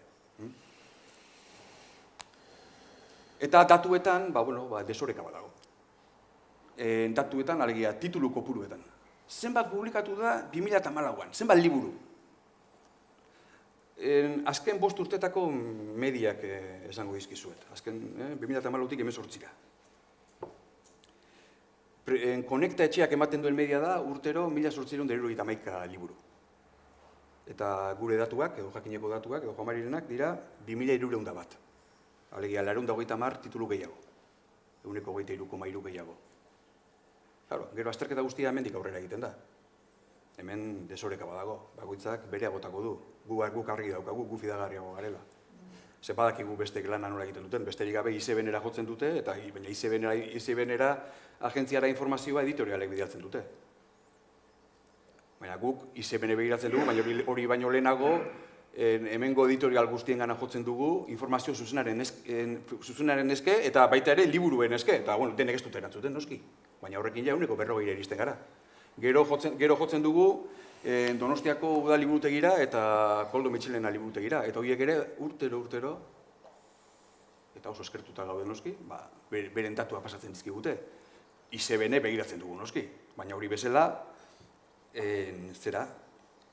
Euskadiko Liburutegin Sistema Nazionala eta Euskadiko Ikerketa Publikoko sarea. Horiek ere, katalogoak ere webean daude. Horiek kontrastatzen dugu. Eta noski bestela, interneten bestelako zera batzuk. Alegia, iturri askotatik informazio zuzena jasotzen dugu, eta gero kontrastatu egiten dugu. Eta hortik ateratzen zaiguna. Eta badakigu ez dela, hala ere, badakigu ez dela esaustiboa. Baina besteek baino 200 gehiago ateratzen baditugu 123 gehiago, gero hortik atera daitezken azterketak eta beste puntu badago. Guk gaiak, guk jartzen dizkigu DNI gaia, liburu guztiei. Baina guk, alegia, DNI irizpide berarekin. Baina konektakoek egiten dute, editoriale jarri dituzten gaia, bakoitza berari. Bakoitza berea, naiz eta kode sistema bera erabili, bakoitza bere irizpideak hor,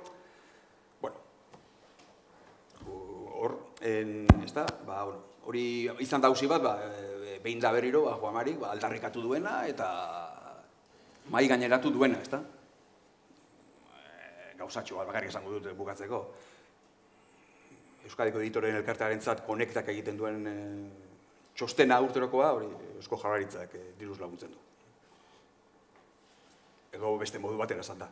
Eusko Jaurlaritzak konektarena laguntzen du diruz. Esaldi bera da, baina buelta eman diot. Beste auzi bat. Potoloa, testu liburuena, Loreak aipatu du.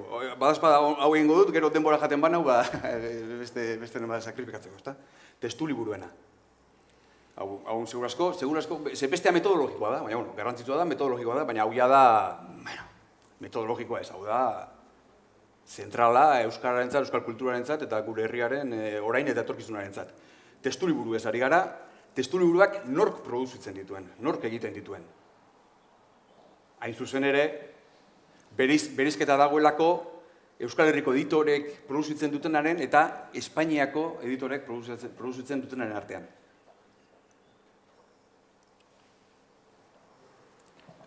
Oro hartuta, produkzio oso hartuta, liburu guztiak, ez testu liburu bakarrik, liburu guztiak hartuta, oro har, bizka dagoek batez bestekoa dira. Bertako editorialek, Euskal Herriko editorialek 175 produzitzen dute, eta kanpokoek 135. Oro har hartuta. Baina hezkuntza eta irakaskuntzara bagatoz, Euskal Herrikoek 130 eta kanpokoek 170.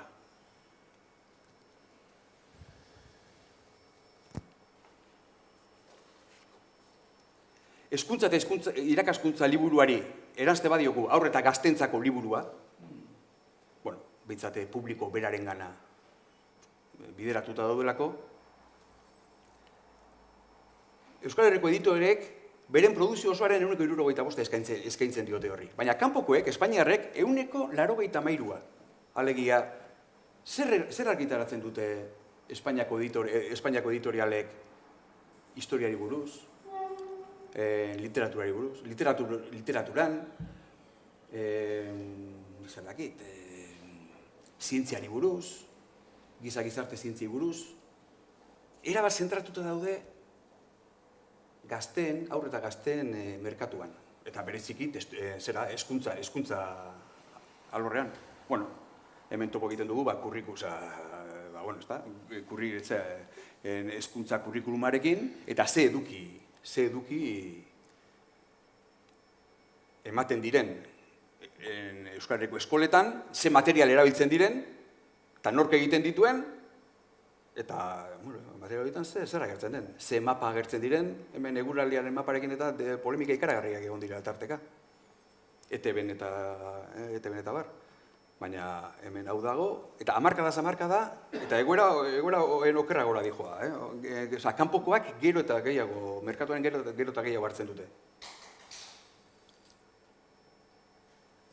Juan Marik elkarrizketa batean 2008an, bertoko industria kulturalaren alde, hor eta beste toki askotan hitz egin dut, egia da. Kolonia edo klon batzuk izan nahi ez badugu, bide bat horixe da niretzat.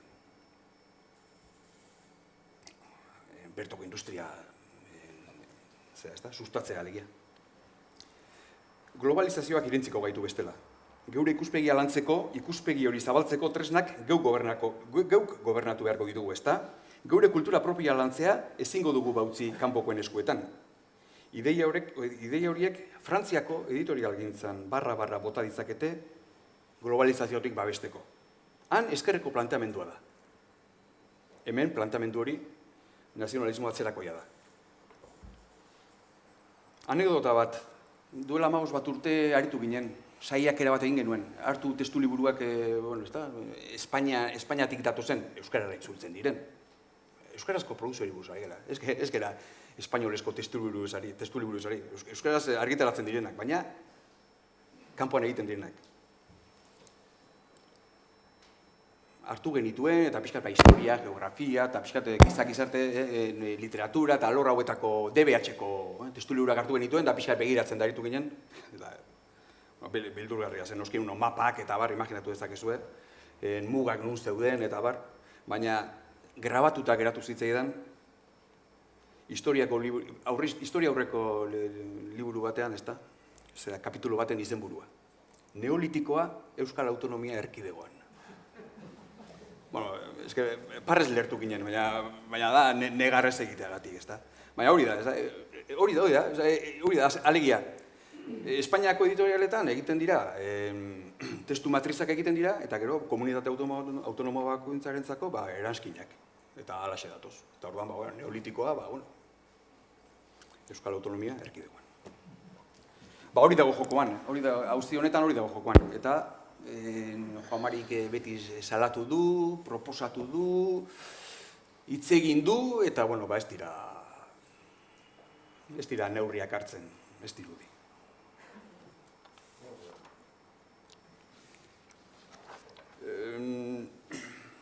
Beste auzi bat eta aurrera.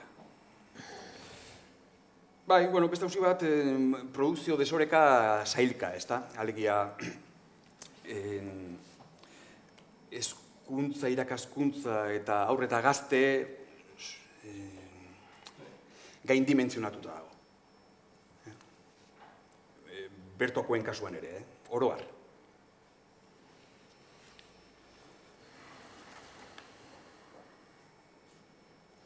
Bien artean 175 edo hartzen dute. Eta, hau ere, Juan Marik askotan azpimarratu izan du, ez da, alegia gizarte zientzietan, zientzia eta teknika, aisialdiko liburutan, Frantzian, Espainian, merkatu horietan asko produzitzen da. Eta hemen berriz portzentajeak oso basua dira, ez da. Berak gaina beti, bereziki Frantzia izan du eredu, baina, eta orduan, hori...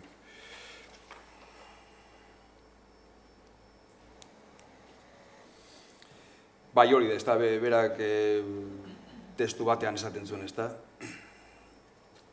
Gaur egungo produzio tipoak ezin du base euskal komunitate batek dituen hainbat premia. Ekoizpenak kontsumoa islatzen du, hau da, ez da produzitzen kontsumituko ez denik, oroar. Beraz, produzitzen dena eta konsumitzen dena bat datozelakoan, esan liteke gure ekoizpenak bezala kontsumoak egoera diglosikoa islatzen dutela argi eta garbi. Irakaskuntzan, aur literaturan, helduen literaturan eta liburu ugari dugu. Ez dakit nahiko ala ez, baina badira alorrak eta alorrak ia libururik gabe. Erdarara jo behar dugu, derrigor. Alega, ez da produzitzen, ez da konsumitzen.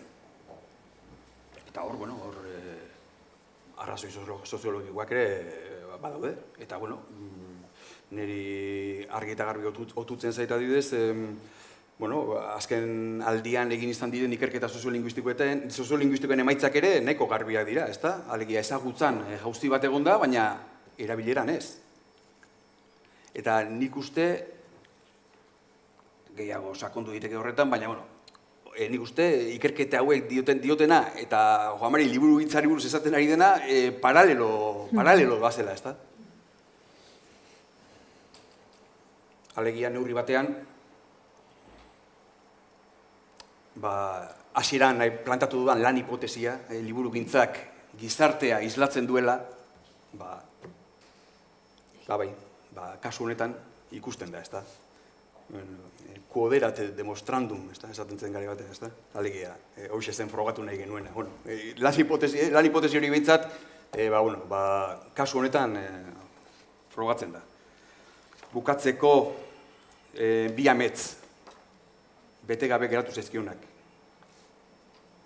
Liburu behatokia, 2000ko hamarkadan garatu zuen, txosten bat egin zuen, Eta, azkenean behatoki honen helburua zen, pixkat, zera, ez da, jakinen hamarkadetako bere ibilbide horren, pixkat gauzapen, zera, ez da, behatoki bat, liburuaren mundua, orokortasunean, lehen esaten nuen zentzu horretan, aztertu, eta landuko duena, eta zabalduko duena, gizarteratuko duena, eta nazioarteratuko duena, baita ere. Eta berak hor, behatoki hori diseinatu zuen, baloratu zuen, eta bilerak eta egon dira, eta horrek ez du aurrera egin. Esan dezakeguna da, jakin.eus gure webgunean, atal bat badagoela liburu behatokia, eta hor behintzat gure urteroko azterketak eta sartzen direla. Eta Biblioteka Nazionala, hori beste ametza. Agurtzane Joanenak torrealden zenbaki honetan lantzen du hori. Hori bere betiko proposamena izan da.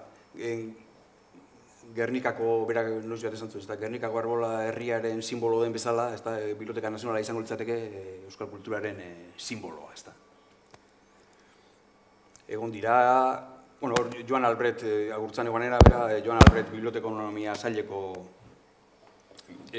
kidea da, eta talde hori urtetan egon da aldarrikatzen, proposatzen, Mari hauekin lankidetzan aritu da, jakinera agertu dira hainbat zenbaki monografikoak egon dira, landu izan da. Eusko Jaurlaritzan aldetik, 2007an lege interesgarri bat egon zen, agintzen zuen, edo proposatzen zuen, edo itxura hona zuen, baina ez zuen aurrera egin, eta 2019an jakin duzu Euskal Liburutegi Digitalaren proiektua edo. Eta, Agurtzane Joanenak berak hemen aipatzen du Finlandiako eredua.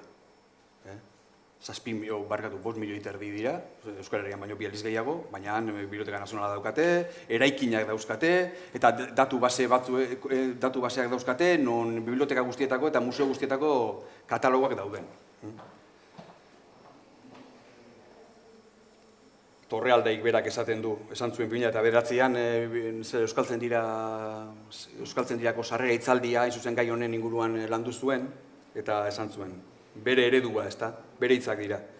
Biblioteka modernoa, hibridoa ikusten dut nire ametzean. Edukietan hirukoitza, analogikoa, digitala eta virtuala. Hotz, liburua euskarri guztietan hartuko duena.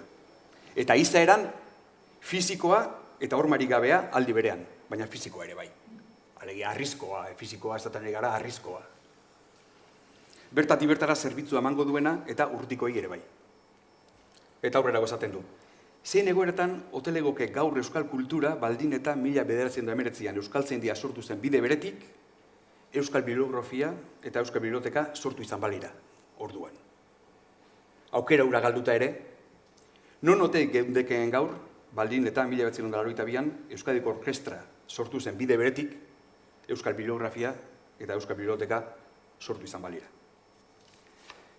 Minutu bat nahi nuke, zer esaten du Loreak, ez diot begiratu nahi. Azken hitza esateko. Artikulu hau esbarkatu. Hitzaldi hau prestatzen aritu nahi zen bitartean azken egun hauetan,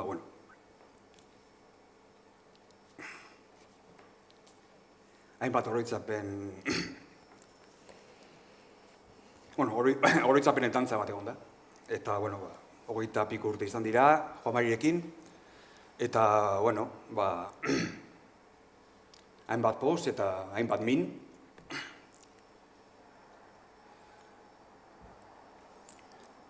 Hilda gero elkarrizketaren bat egin zidaten tokatu zitzaidan, eta halaxe esan nuen, ezta. Niretzat Joan Mari laguna, maisua eta eredua izan dela, ezta. Eta dela. Laguna, emandako konfiantzagatik, hurbiltasunagatik. Maisua irakatzitako guztiagatik.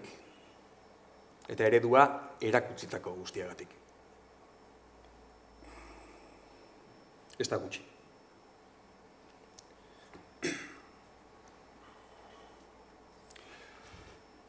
Eskerrona besterik ez, Joan Marirentzako, eta esan hori. Ahalegin egingo dugula katea eten ez dadin. Eskerrik asko, danoi.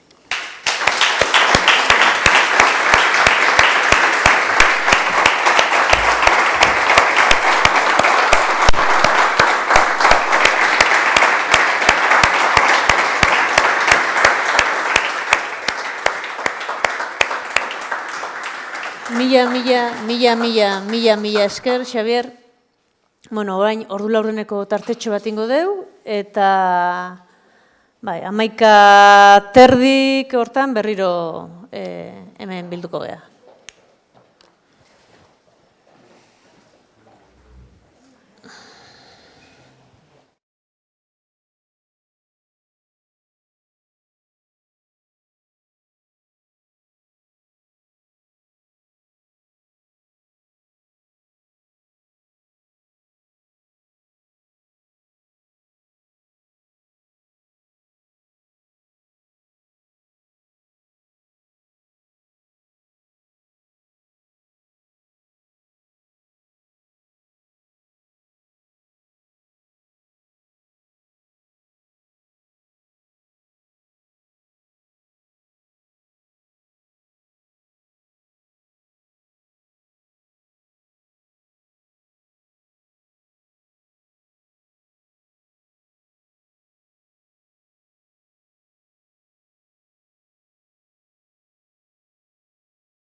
Hitzlariekin eta Lourdes Otaegiri eskatuko diot etortzeko. Lourdes Otaegi ezaguna duzu, jakina. Euskal Herriko Unibertsitateko Hizkuntzalaritza eta Euskal Ikasketa Saileko irakaslea eta gerra aurreko eta gerra osteko literaturaren ikarlea eta euskaltzain urgazlea ere bai. Eta zentsuraren gaian ere badabilena EHU barruan, ez da. Eta hain zuzen, hortaz hitz egingo digu. Juan Mari Torrealdaik egin zuen zentsuraren ikerketaz. Liburua eta zentsura, esalditxo bat esatearren lehen Xabierrek aipatu du, 1979an jakin itxintzutela, frankismoak itxintzuela, zensuratu alegia, eta 10 urtez edo egon zen aldizkari argitaratu gabe, baina orduan liburuak argitaratzeari ekin zion, alternatiba bat topatu nahian, eta gero, denok ezagutzen dugu Euskaldun egunkariaren itxiera ere, ze zentsura auzi izan zen, eta beraz esan dezakegu, Juan Mari Torrealdai zentsuraren gaineko ikerlari handienetako bat izan dela Euskal Herrian, eta baita ere, biktima ere izan zela. Eta Lourdes, nahi duzunean. Eskerrik asko, Lorea. Ez dakit ondo entzuten zaidan, hainbeste manipulatu dut altavoza. Egunon, danoi, eta eskerrik asko, Lorea, zuri eta jakin zale guztioi hemen hitz egiteko aukera hau emateagatik. Aztergai dudan gaia oso enfokatua dago Euskal Liburuaren zentsuraren arloari, eta horretan Juan Marik egindako ekarpenari, beraz oso begi itxia edo foko itxia eukiko dugu horren gainean, tematika horren gainean. Beharra ere bai, zeren aurreko guziek hitz egin duten moduan Juan Mari Torrealdairen ekarpena Euskal kulturaren arloan urte guzi horietan itzela izan da. Eta bere figuraren dimensio horri erantzuten dio gaurko omenaldi egitazko honek. Juan Mari egindako lan honetan, zentsuraren ikerketa honetan, bakarti agertzen dela azpimarratu du Loreak, eta egia da bere lanaren muina dela, bere lan akademikoaren zutabea dela zentsurari buruzko azterketa hau, eta horri begirako azalpen bat izango da. Hau da, nola egin zuen, zertarako egin zuen, zer ekarpen egin digun ikerketa horren bitartez. Esango nuke abia puntua, bere ibilbide biografikoari lotzen zaiola erabat. Hau da, trauma batetik datorrela bere iker arlo honen aukeraketa. Aurrez, Xabier Izagirrek aurreratu duen moduan, bere doktorego tesiaren gaia izan baitzen zentsura, Euskal Liburuaren gainean ezarritako zentsura. Ibilbide horretan, garrantzia handia du, 79an, jakin aldizkariari, Fraga Iribarneren legearen aplikazioaren gatik, argitaratzeko baimenak kendu izana. Lanik gabe utzi zuen beraz, Juan Mari erabaki horrek jakin aldizkariko zuzendaria zenez. Eta horregatik irten zuen, Espainiatik Frantziko Toulousera, Occitaniako Toulousera, lehenengo teologia ikasketak burutzeko, eta ondoren Parisera, 78ko Paris hartara, aurretik Xabier Izagirrek aurreratu duen moduan, eta berak, honetan komilak ikusi behar dituzue, zentsuraren erregimenetik askatasunaren errepublikara irten zela, sentitu zuela dio Juan Marik, 2015an egindako autobiografia horretan. Gaur egungo ikuspegitik lanak ditu aldaketa ulertzeak ere. Hemen, klandestinoki eskuratzen genituen liburu eta aldizkariak lasai erositezkeenan. Telebistan eztabaida politikoak noiz nahi ikusten ziren, pentsa ezin gurean. Frankoren diktadurapean bizi ginen ontzat, Frantzia askatasun guztien sinboloa zen. 78ko maiatza igaro berri hartan, iduri zuen zirrikitu estu batetik ikusten nuen paisaiaren erdi-erdian bizi nintzela orain.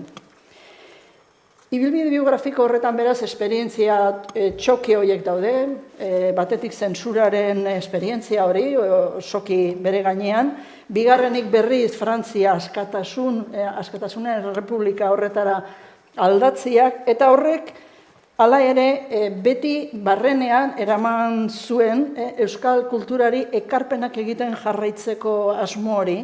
Horregatik, 1975 gizarte zientzietan lizentziatu zenean Frantziako Pariseko Institut d'Etudes Sozial horretan, euskal liburuari buruzko lan batekin lizentziatu zen, eta 1980an informazio zientzietan lizentziatura lortu zuenean, abiatu zuen tesi doktoral bat euskal liburuaren gaineko zentsurari buruz.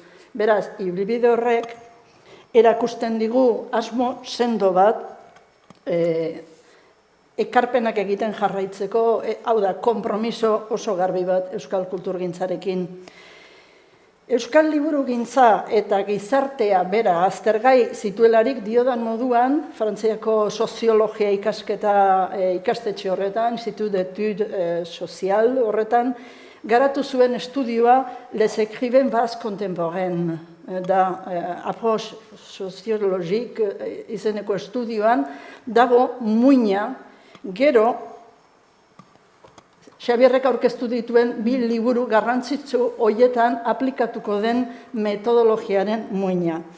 Zer esan nahi dudan horrekin? Bueno, bagenekien euskal liburuari buruzko informazio bilketak eta saiakerak eginak zituztela batzuek eta bestek ordura arte, baino lan hori modu metodologikoki serioan datuak bilduz eta sailkatuz egin zuen lehena bera izan zen, eta ikasketa hori burutu zuen Jacques Gelard izeneko irakaslearen zuzendaritzapean, eta Robert Escarpit, hau da literaturaren soziologiaren arloan, momentu horretan garatua zen metodologiaren aplikapen bat izan zen, non literatur produkzioan parte hartzen duten partaide guztien azterketa bat dagoen. Hau da, lehenengo aldiz ekiten zaio euskal liburuen azterketari sistema osoa kontutan harturik.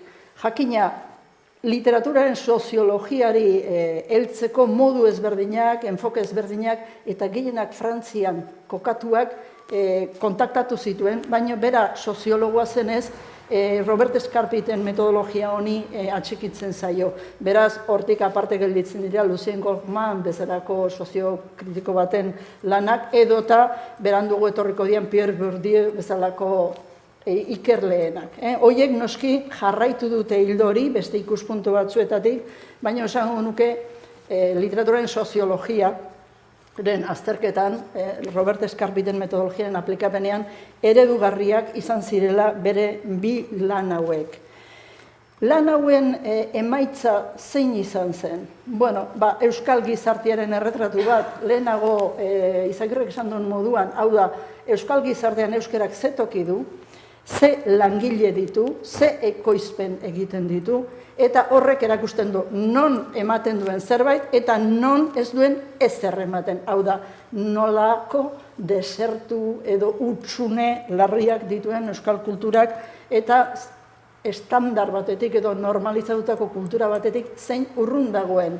Oso agerian gertatzen da, gainera lehenengoan, batez ere 1977an, idazleen gainean, euskal idazleak gaur aukeratu zuen titulu moduan lan horrek. Zergatik, idazleak eurak hartzen zirelako aztergai moduan, beraien kondizionamentu soziokulturalak kontutan hartzen zirelako, eta oso agerian jartzen zelako, zeintzun ziren beren ezinak, beren gabeziak. Eta gabezia horietaz hitz egingo dut jarraian lehenengo eta behin. Izango litzateke alfabetizazio falta den gabezia hori, hau da, euskarazko irakaskuntzarik eta euskarazko produzio kulturalik ez eukitzea, zela idazlearentzako lehenengo eragozpena, eta bigarrena tradizio edo hizkuntz estandar baten tradizio falta.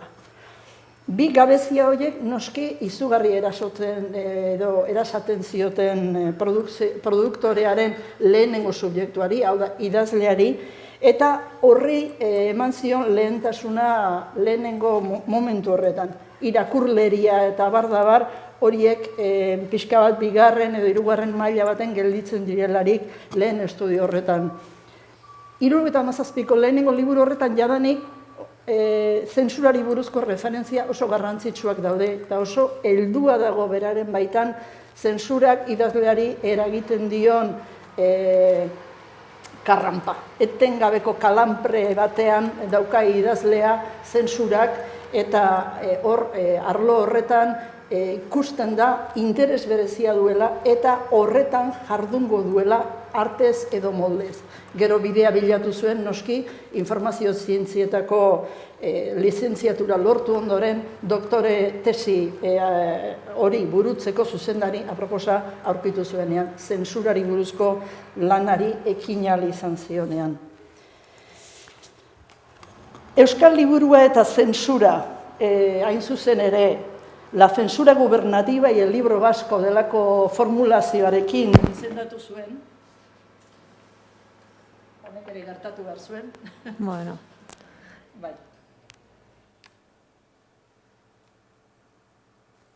Mugitzen gera.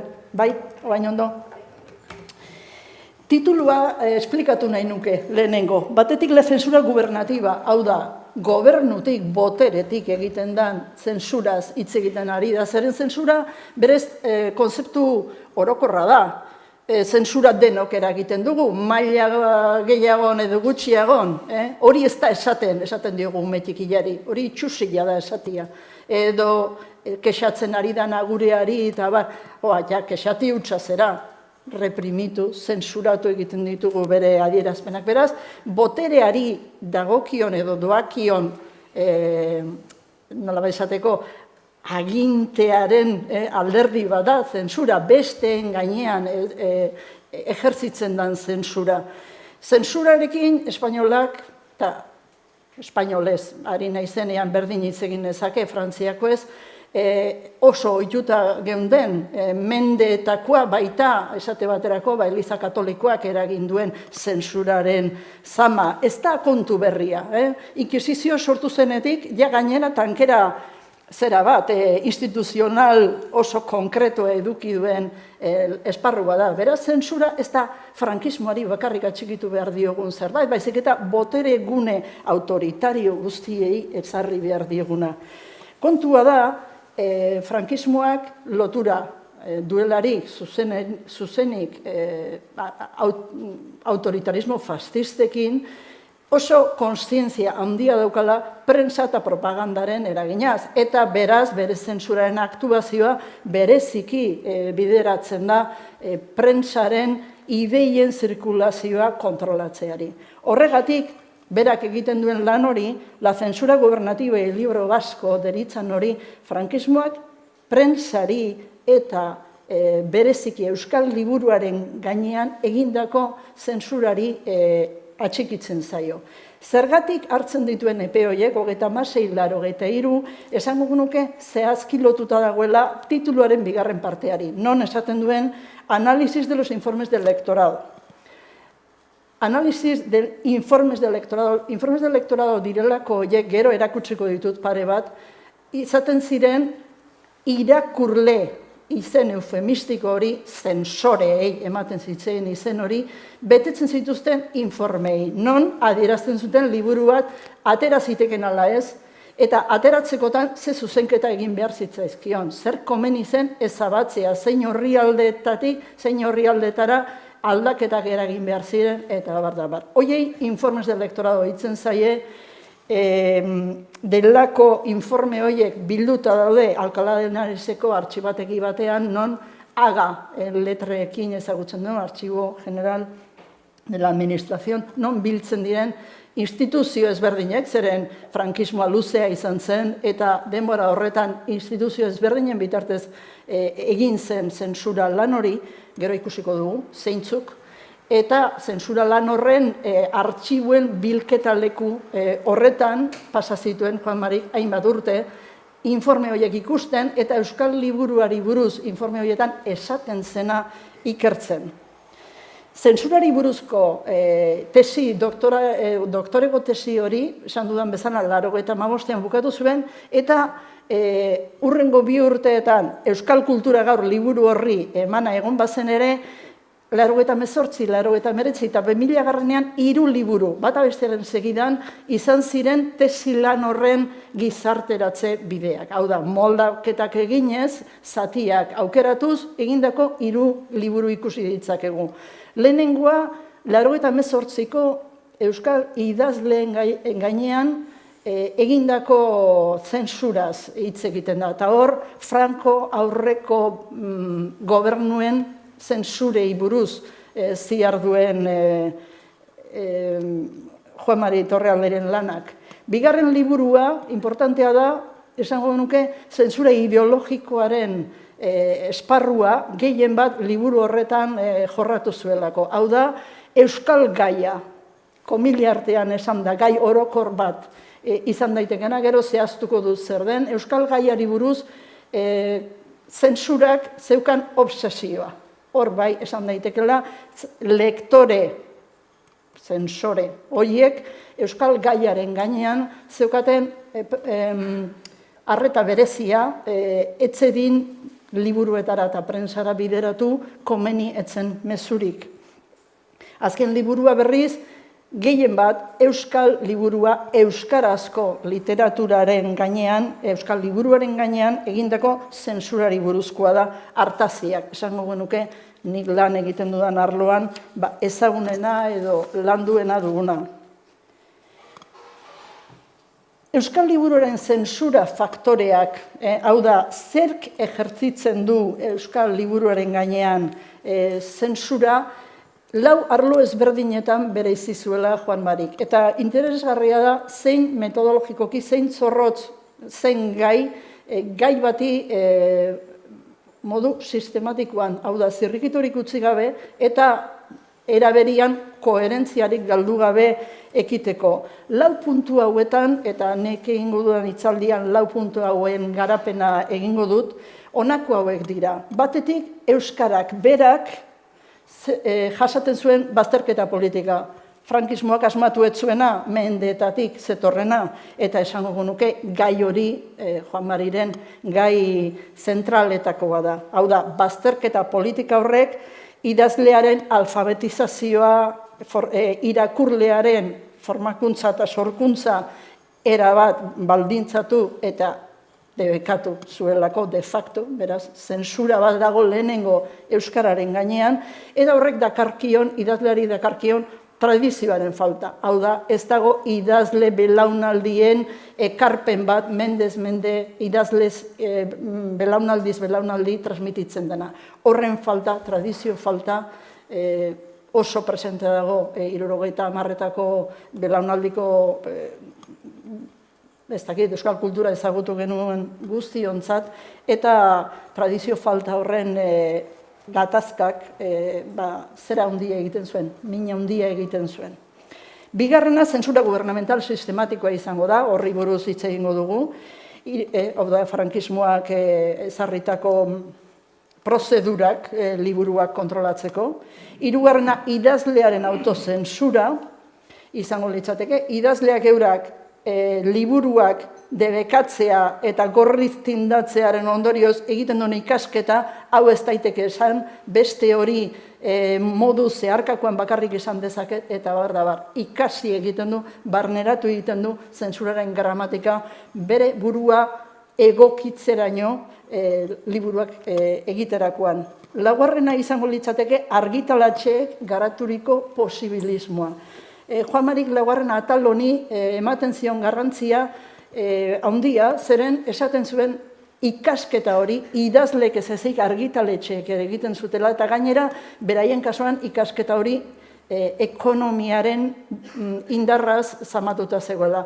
Zer, liburu bat debekatzen baitzen, edo zentsurari gustatzen ez zion moduan argitaratzera iristen bazen, argitaletxearen baimena bera debekatu baitzezaken, itxi baitzezaken, eta beraz, hainbat jenderen bizibidea eragotzi debekatu. 4 faktore hauetatik batzuk dokumentuen bitartez frogatu daitezke, eta beste batzuk berriz autozensura, idazlearen baitan gertatzen den zerbait da, ez bereziki arro ibiltzeko edo izateko moduko nola esateko mozketa bat den aldetik, isilpean, bakardadean gertatzen den zerbait da. Laugarrena argitaletxeena, zer esanik ez, baldintzapen legal horren baitan, zenbaterainoko trauma eta isiltasunean garatzen den. Horregatik Juan-Marik zenbait liburutan erabili zuen izebergaren metafora, zentsuraz hitz egiten zuenean. Esaten zuen, zentsuraz agerikoak diran zenbait gauza badaude. Zeintzuk dira agerikoak direnak? Euskararen nolabait esateko zentsura politikoa, debekuak, euskarari eragozpenak jartzen dizkion legedia sistema hori publikoa dalako. Bigarrena, informes de elektorado direlako horiek, hori da, irakurle, zensorek egiten zituzten informeak dokumentatuta daude, konsultatu daitezke, estudiatu daitezke, baina horiek, esaten zuen Juan-Marik, izebergaren muturra besterik ez dira. Urpian dagoena, eragin handiena, izebergaren, badakizue, 10-9 urpian omen daudelako, 10-9 idazlearen baitan gertatu da, argitaletxeen barruan gertatu da. Eta horregatik esaten zuen, zer aztertu liteke bistan dagoena, bestea berriz ezkutuan geratuko da. Ez dugu jakingo, ariketa idazlek eurak behintzat aitartzen edo esatera etortzen ez diran artean. Goazen lau faktore hauek banaka pixka derrepasatzera. Lehenengoa aipatuko nuke lehendik ere euskararen historiari dagozkion faktoreak direla, baina ezinbestekoa da zentsuraren azterketaren baitan hizkuntzak berak eduki dituen baldintzapen soziopolitiko oso negatiboak, aurrejuzku oso negatiboak, zenbaterainoko pisua duten kultur produktoreetan. Alegia, zu kultura sortzeko gai baldimazera eta elebiduna baldimazera, egia esan, konpromiso handi bat, zure aldetik alegin asko handiago eskatzen du, aurrejuzku negatiboak dituen kode bat aukeratzen baduzu. Horregatik, nolabait esateko Juan-Marik azpimarratzen zuen, frankismoaren lehenengo urtetan oso modu naturalean debekatu zirela zuzenean euskaraz idatzita zeuden liburuak, beste gabe. Euskal liburuan badago beste zentsura bat euskaraz egoteagatik egiten dena. Eta hori euskararen errepresio politikoa da. Ez edukiagatik, ez liburuak zeukan mamiagatik, ez gai debekatu bat garatzen zuelako. 60ko hamarkadaren erdirarte behintzat, eta hori da, frankismoaren ezarpenaren lehenengo 25 urte horietan, 60garreneko hamarkadaren erdirarte behintzat iraundu egoera honek. Oro har, Euskal liburuaren argitalpena estatu Espainiarrean ez da normalizatu 75ko liburuaren legera arte. Nik uste dut honek, adierazpen honek, markoa jartzen diola zentsuraren gaiari. Zentsura ez da Euskadi esan ezin izatea edo ikurrinaz ezin izatea, ez da berdea, gorria eta horila dibujo berean gertu samarrean jarri ahal izatea. Hori nolabait esateko izango litzateke azaleko faktorea. Berak lehenengo sakonenean dagoen eragozpena, hizkuntzari berari egiten zaion bazterketa da. Horregatik bi liburu horiek, El libro negro del euskera eta Asedio del euskera más allá del libro negro delako horietan, batez ere euskararen kontrako legedia eta aktuazio politika hori azpimarratzen duen. Hau da, euskaraz egoteagatik bakarrik baztertutako liburuen historia batez ari gerala. Kontekstu hori ez ahaztea komeni dela. Aurrejuzku negatiboz kargatuta dagoen hizkuntza batean dagoen kultura baten inguruan ari gerala. Euskarari egindako bazterketa horren ondorioa tradizio falta da. Hori ez dagokio bakarrik frankismoari. Aurretik, mendeetan egindako lan baten emaitza da. Tradizio falta hori salatu dute lehenengo euskal idazle liburudunaren tekstuek eta esango genuke azkena modu oso nabarmean egiten duena Bernardo Atxaga dela Oabakoak liburuan. Bi Bernard ditugu eta bi Bernarden zitak ipiniz uste tradizio falta horren luzea eta sakontasuna eta eragin handia frogatu dezakegula. Hala dio Bernard Etxeparek bere hitzaurrean hitz egiten dionean Bernard Leheteri. Zeren baskuak baitira abil, animoz eta gentil, eta etan izan baita, eta baita, zientzia guzietan letratu handirik, miraz nago jauna, nola bat ere ez dena saiatu bere lenguaje propriaren favoretan euskaraz zerbait emaitera. Zeren ladin publika, zerbait obra egitera eta eskributan emaitera. Zeren ladin publika mundu guzietara bertze lenguaiak bezala, hain eskribatzeko ondela. Eta kausa honegatik gelditzen da abataturik. Ezein reputazio negabe, eta bertzen nazio neorok uste dute ezin deus ere eskriba daitekila lenguaje hartan, nola bertze orok baitute eskribatzen berean. Lehenengo adierazpen honetan ikusten da Etxepare oso konstientea dela tradizio faltak nolako kaltea egiten dion. Eta horren ondorioz gelditzen da abataturik, ezein reputazio negabe. Inolako legitimazioa da. Euskal kulturaren legitimazioaren falta hori da lehenengo momentutik, lehenengo Bernard honek igarri zuena. Azken Bernard bezala esango genuke gure artean figura literario garrantzitsua bezala, Bernardo Atxagak Obabakoak liburuan, ez prologoan, ez epilogoan, baizik eta erdian, non egiten duen ondo plagiatzeko metodoa da izeneko kapitulo hori, bere buruaren proiekzioa den personaiak hitz egiten du Axularrekin, eta Axularren prologo bat dakar. Errana dut lehenago ere, ordea egin balitz euskaraz hainbat liburu, ikusten dugu tradizio faltaren deitoramendu hori, Axularren hitzetan, eta Atxagaren proiekzio edo personaiak dio, baina oso gutxi dire idazleak maisu, eta gainera ez dira zure tamainakoak. Tradizio horren eskastasuna adierazten du, horrek sortzen dion antsietatea adierazten du Obabakoakeko personaiak. Eta uste dut tradizio falta horren garrantzia, tradizio literario bat, ez da improvisatzen, mendeetako lana da, eta ekarpen hori etena behin eta berriko abiatu den, nola esateko Sisifo lan horren, garrantzia azpimarratzen du, nolako erasana egin duen. Pasa gaitezen orain, zentsura gubernamentala. Bere tesi doktoralaren erdigunean kokatzen den lan hori. Izan dudan bezala, instituzio ezberdinek eraman zuten aurrera zentsura prozesu hori. Lehenengoa, esango genuke lotsagabeena dela, bere deitura ere, prensa y propaganda ordezkaritza, hau da, delegazio provincial del Estado, hoietan kokaturiko bulego batzen, prensa y propaganda izena ematen zitzaion, da garbi dago legitimazio fascista totalarekin eginda dagoen izendapena dela. Gu kontrolatu egiten dugu dena. Prensa eta propaganda, gure mende dago hori guztia, hau da, prensa askatasunaren ideatik oso urruti.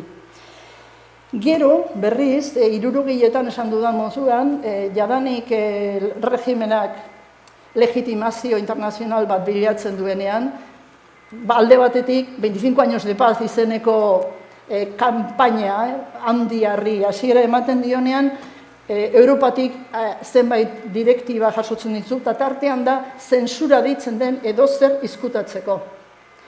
Beraz, ez prensa propaganda eta ez zentsura hitza agertzen ez den dokumentorik ez dugu aurkituko handik aurrera, aurkituko duguna da Informazio eta Turismoko Ministerioa, lanbera egiten duena, baino esan gabe hortan ari dela, eta informes de lektorado deituko diran beste dokumento batzuk sortuko dira. Kultura Ministerioko artxiboen administrazio dokumentuak ere arlo honi zehatzen zaizkio, lotzen zaizkio. Legediari dagokionez, 3 lege hauen azalpena egiten du bere tesi doktoralean, zentsura legea deitzen da lehenengo esan dudana modu agerikoenean, bigarrena berriz Fraga Iribarren legea da, zentsura previa edo borondatezko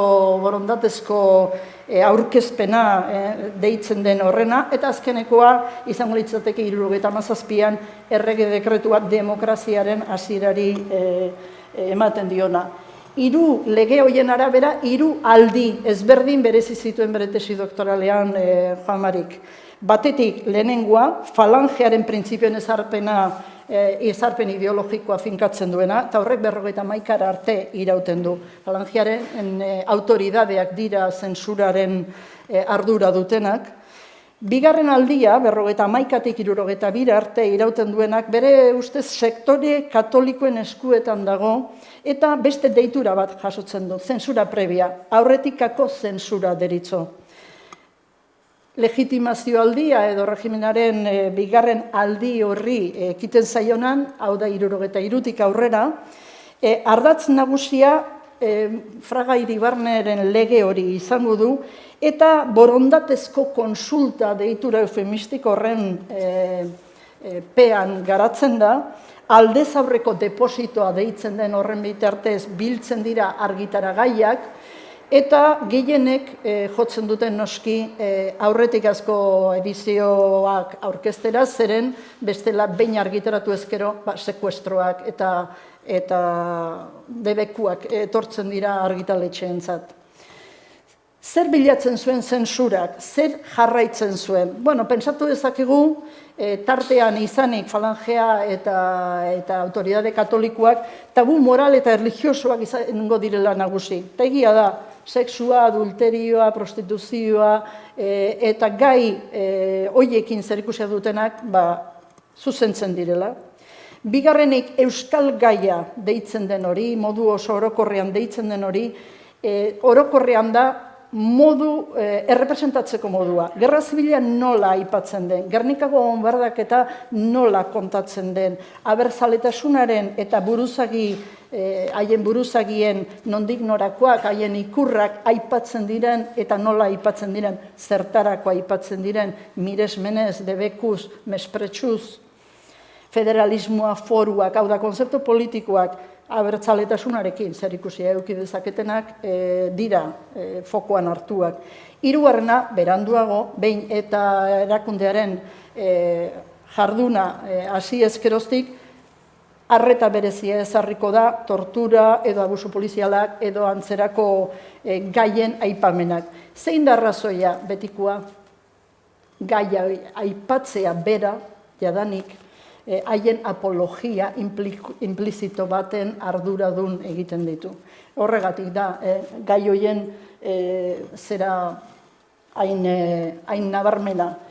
Erakutzen denituen hoja de zensura, lehenengoak, 37koa, Madrideko Lagonia de Madrid izeneko novela bati egindako informea, ez da, hoja de zensura, non aipatzen diran, zehazki liburutik, liburua argitaratzea eragozten duten faktoreak. Hau da, ematen duen Madrideko gerraren, Madrideko menderatze horren prozesua, desegokia iruditzen zaiela ematen duen ikuspegia, eta punto.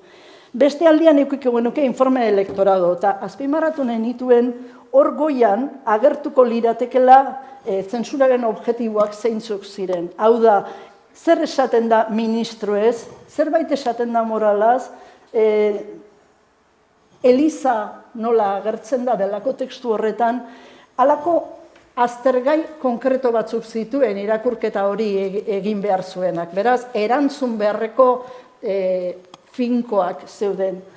Hemen ikusi dezakegu informe hori, ez da oso garbi ikusten, Octavio Paz, idazle mexikarraren liburu baten informea da, Libertad bajo palabra deitzen zen, oso modu adierazgarrian titulua ere, eta azalpena egiten duenak esaten du, zenbait gauza oso difusuak dira, oso modu zehazgabean aipatzen dira, orrialde batzuk kentzea komeni da, baina autorizatu daiteke, onartu daiteke zeren azkenean nork irakurriko ditu olako liburuak. Alegia, gutxi espenea iristen da zera horretara nio, ez da alako maila horretaraino. Bai, oso denbora gutxi eta ni enrollatzen ari naiz.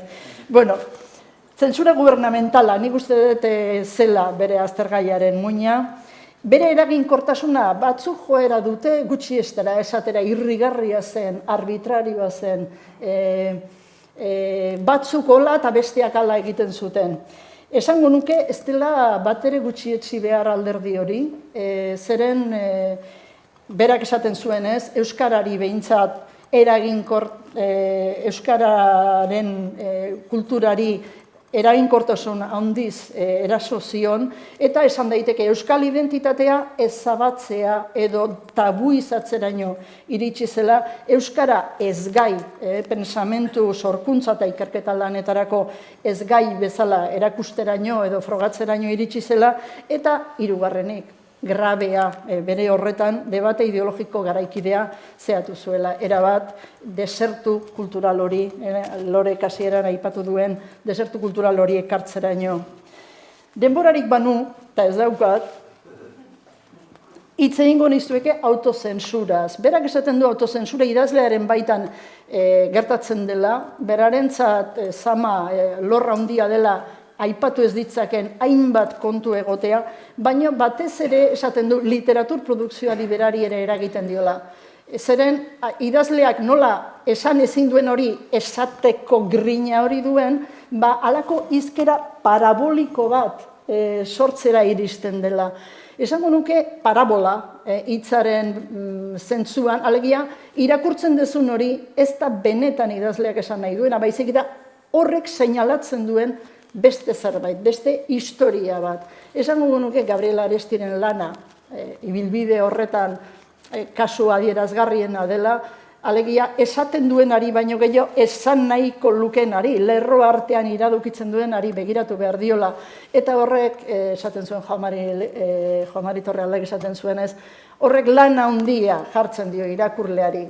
Eta okerre egiteko zera ere, bai, alegia ez badago entrenatuta irakurketa paraboliko horretan, oker interpretatu ditzakela tekstu asko eta asko. Por cierto, hori zensorea ere gertatzen zitzeien.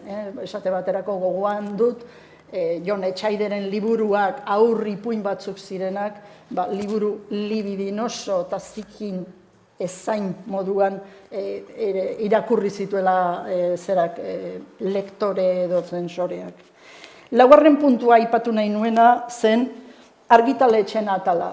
Bai autozensurarena, bai argitaletxeen baitan gertatzen zen egal mozte eta moldatze hori argitaragarri egiterainokoa hori, trauma bat bezala bizi behar da, zeren trauma da esan ezin denaren ondorioa baita. Gure psikean esan ezin dugunak, hau da ezin dugu kontatu zenbat jan dugun geure tekstuetan idazleok, bestetik ezin esan dugu argitaletxen zenbat moldaketa egin behar izan ditugun liburu hori argitaratu ahal izan egin.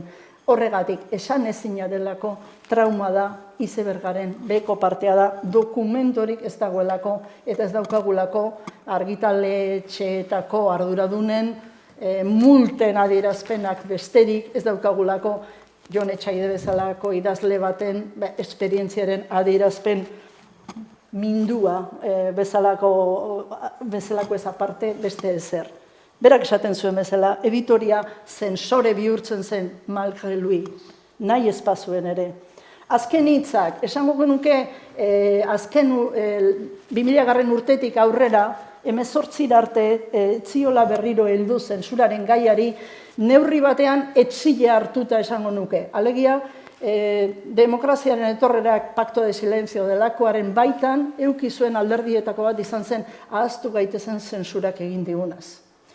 Eta horregatik zentsuraren arloaren ikerketa, esango genuke isilik egon dela hainbat urtez, eta azken hamarkada honetan ikusi genitzakela Espainian, esate baterako letrizidio bezalako liburu ekarpenak, edo antzerkiaren arloan edo prensaren arloan egindako zentsuraren inguruko ikerketak. Berriak dira.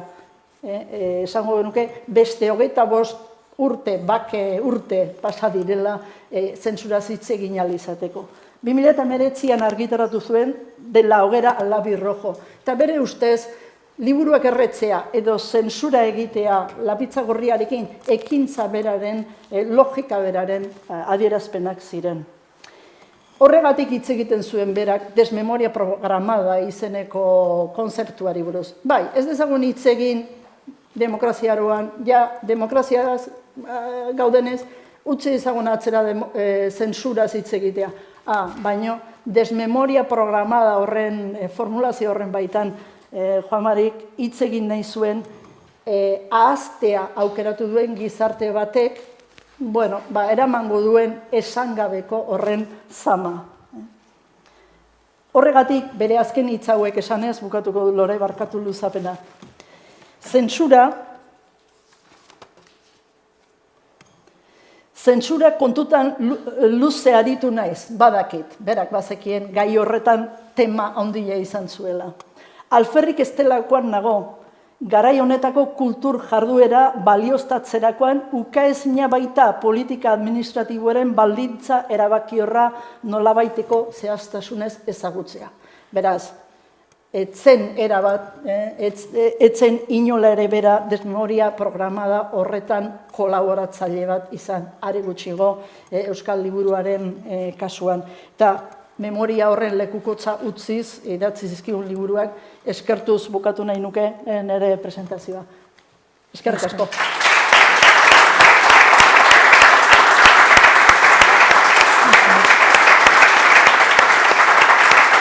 Eskerrik asko, Lourdes. Interesgarria. Beti denbora faltan gaude, pena ematen du, baina horrela da. Eta, azken hizlaria,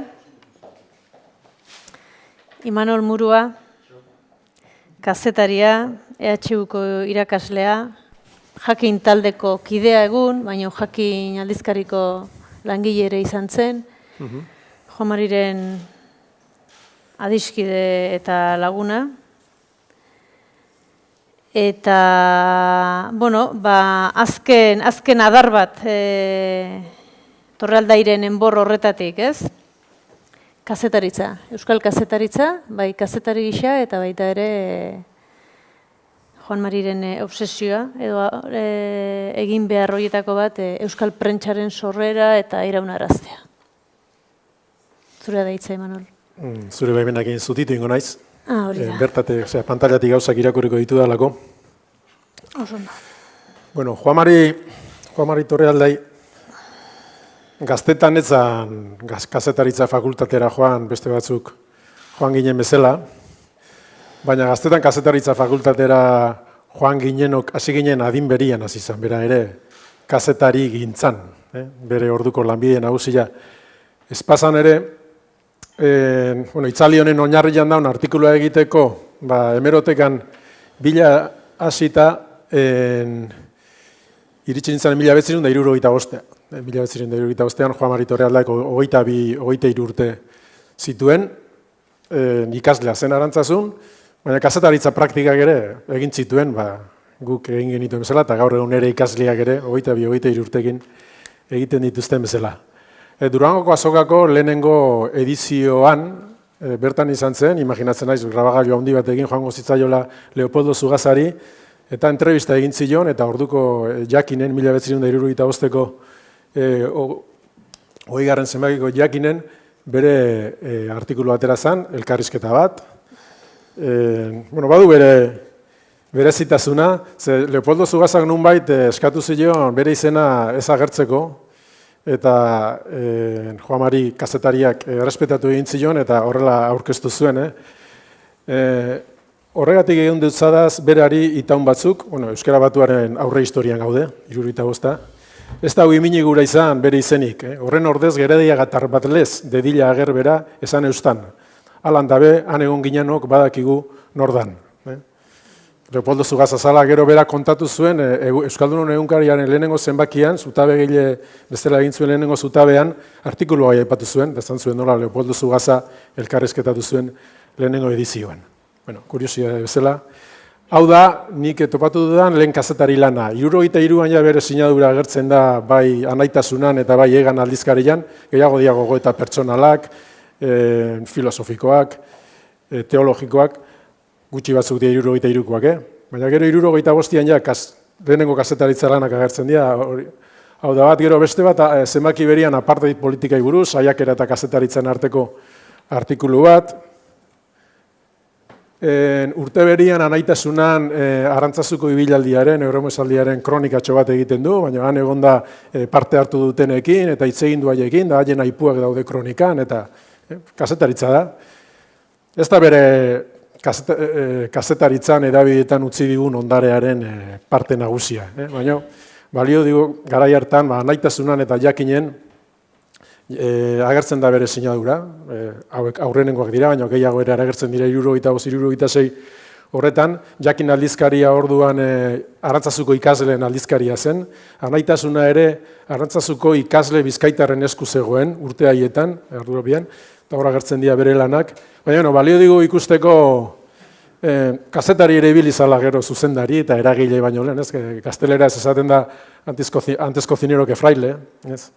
Euskeraz esan omen daiteke aguazila alkate izan aurretik, baina kasu honetan gaztelerazkoa hobeto datorkigu, ez? Kazetaria izan zen fraile baino lehenago, baina baita gero ere, ez? Fraile izan eta gero ere kazetaria izan zen.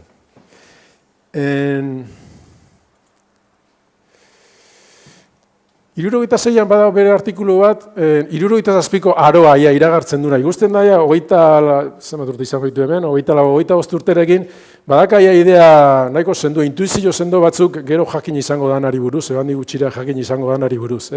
Errebista eta talde bat lez, jakin osoan begiraturik, nik jakin euskal kulturaren sortzaile eta kreatzaile espada be, eragile lez bai ikusten dut. Eta gero, hasikeratik eukidabe jakinlariak galdu ezinezko uste eta asmo serio eta moratu bat, kultura jakintza euskaraz egitea, alde hontatik jakintzak askatuko gaitun konbikzioa. Hau 76an ikasle dalata idazten du, eta ja 77an hasten da jakinen beste aro bat, Arantzazutik ateratzen dute zerat, bulegoa edo Tolosara aurrena gero Donostira eramaten dute, Arantzazuko ikasleen aldizkari izatetik ja pasatzen da, eta horrela formulatzen dute, kultur aldizkari irekia, laikoa, Frantziako esprit, pixkat eredu daukana, eta hori Juan Mari Torrealdaia zuzendari hasten da. Bere zuzendari lehenengo arua, hau da, 70 izenez, bera estafian, hemen, 78an agertzen da, diseinu aldaketa egin ondoren, baina 77an ere badago Juan Mari Torrealdai, zuzendari, eta Ricardo Arregi eta Carlos Santamaria, pixka bat, hirukotia osatuz, haiek zuzentzen omen zuten garai hartan jakin berri hau. Berria da, 77an ikusten da, bai gaien aldetik, bai egileen aldetik, ez dela Arantzazuko ikasleen aldizkaria, baizik, gerora Juan Marik formulatzen duen hitzetan, jaiotzen ari den euskalgintzaren gidari bihurtzen ari den plataforma da jakin, horria firmetan, hemen aurkibiderik ez daukate ale hauek, baina firmetan ja ikusten dira firma gero euskalgintzan, euskal kulturan ezagunak referentziak izango dianak, ez? Lafit, hor Sarasola gazte bat agertzen da, Zaizar Vitoria bat ere bai, Oteiza, 77an horiek agertzea, eta hemen ja Juan Mariren gidaritzapean, bera zuzendari dela, aldatzen dute formatua, pixkat esprit frantzesa nunbait eredu bezala hartuta, gaur egun arte iraundun jakinen ereduaren lehenengo pixkat irizpideak edo hemen jartzen dira, eta ja Ezkerren eman bardizu. Ataskatzen da. Ezkerra eman bardizu, Bai. Bestela oianak ingo izu, Hori da. Vale. Ez hemen ikusten dugu, ja agertzen diala, Koldo Mitxelena, Carlos Santamaria, Ibon Sarasola, Xabier Letere, nun baiten urrungoan ustet. Xer Quintana. Bai, hemen. Epa. Ezkerra. Bueno, igual da. Hor, ikusten zian sinadura batzutan, ja, beste zerbait bihurtu da, jakin. Eta gero Azurmendik idatzi zituen, gerora idatzi zituen batzutan, Juan Mariri ematen dio, pixka bat, garai hartako birmoldaketaren, eredu horren, pixka bat, meritua, Torrealdaik salbatu zeinik, zeharo eraberritu du edabide hau barrutik, alakanpotik, hau da, aldizkariaren formatu eta kontzeptua bera modernizatu, zuzendaritzakotak funtzionamendu sistema aberatzea, bat? Batatzea, zeuna Hori da. hortan. Erredakzio gizako lankide talde batekin ura inguratu eta sendotu, unibertsitate ezberdinetako estudianteak aldizkariaren inguruan bildu, egundoko bultzada nolabait loriazko urte garrantzitsu eta ondoritsuetan. Jakin jakinlariak oso gaztiak dira, hasiberriak dira, baina ikusten da biltzen dituzten firmetan eta referentzi bihurtu diala, ja badakitela zer egin nahi duten, eta gertatzen dena da, jakinen urte loriatzu hauek, hasierako hauek, oso gutxi izan ziala. Zaila, esplikatu dute, bai Xabierrek, bai Lurdezek, 79an, aldizkaria eten egiten da, debekuagatik, zentzuragatik eten egiten da, eta hor parentesi bat irekitzen da, jakin taldeak talde bezala eutzi egiten dio, baina ja sakabanatuta daude, ja badakizue, azaldu dutelako, Juan Mari Parisen eta Tolosan beste zeregin batzutan ibili izan, beraz, tarte horri buruz ez besterik esango, baina parentesi horretan jakin sorta liburu bat ateratzen dute jakinen Joseba Intxaustiren zuzendaritzapean. Juan Mari Parisetik itzultzen danean, azten da bere aro kazetariena. Niretzako, laburra da, ez ezaguna ere bai, guretzako jakineko zuzendari eta gero Euskaldunon egunkariko referente izan zen, baina anaitasunako zuzendaria ere izan zen. 74ko udazkenian hartzen dio lekukoa Joseba Intxaustiri, Joseba Intxausti anaitasunan zuzendari ere bazen jakin taldeak zeukalako garai hartan pixka bat zuzendaritzaren ardura.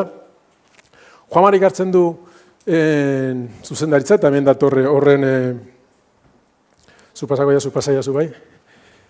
Eta zuzendaritza hartzen du, ikusten ez du 74ko udazkena da, frankismoaren bukaeran, eta 76 arte izango da naitasunako zuzendari, eta beraz, harrapatzen du, kazetaritza egiteko aukera berriak sortzen nahi dian garaian. Franco hiltzen da, orainik zentzura legea eta indarrean dago, baina ja aldizkariak sortzen hasten dira, eta aldizkariak ere kultur eta gaiak eta lokaletara mugatu behar izatetik ikusten da aukera bat politikako aktualidadeaz eta informatzeko. Eta horren, Juan Marik batetik anaitasunako bere zuzendaritza horretatiko leku horretatikan arreta berezia jartzen dira ikusten da beak sinatzen dituen artikulutan komunikabidei, edabideen martxari. Bai mundu mailan zer joera da biltzan,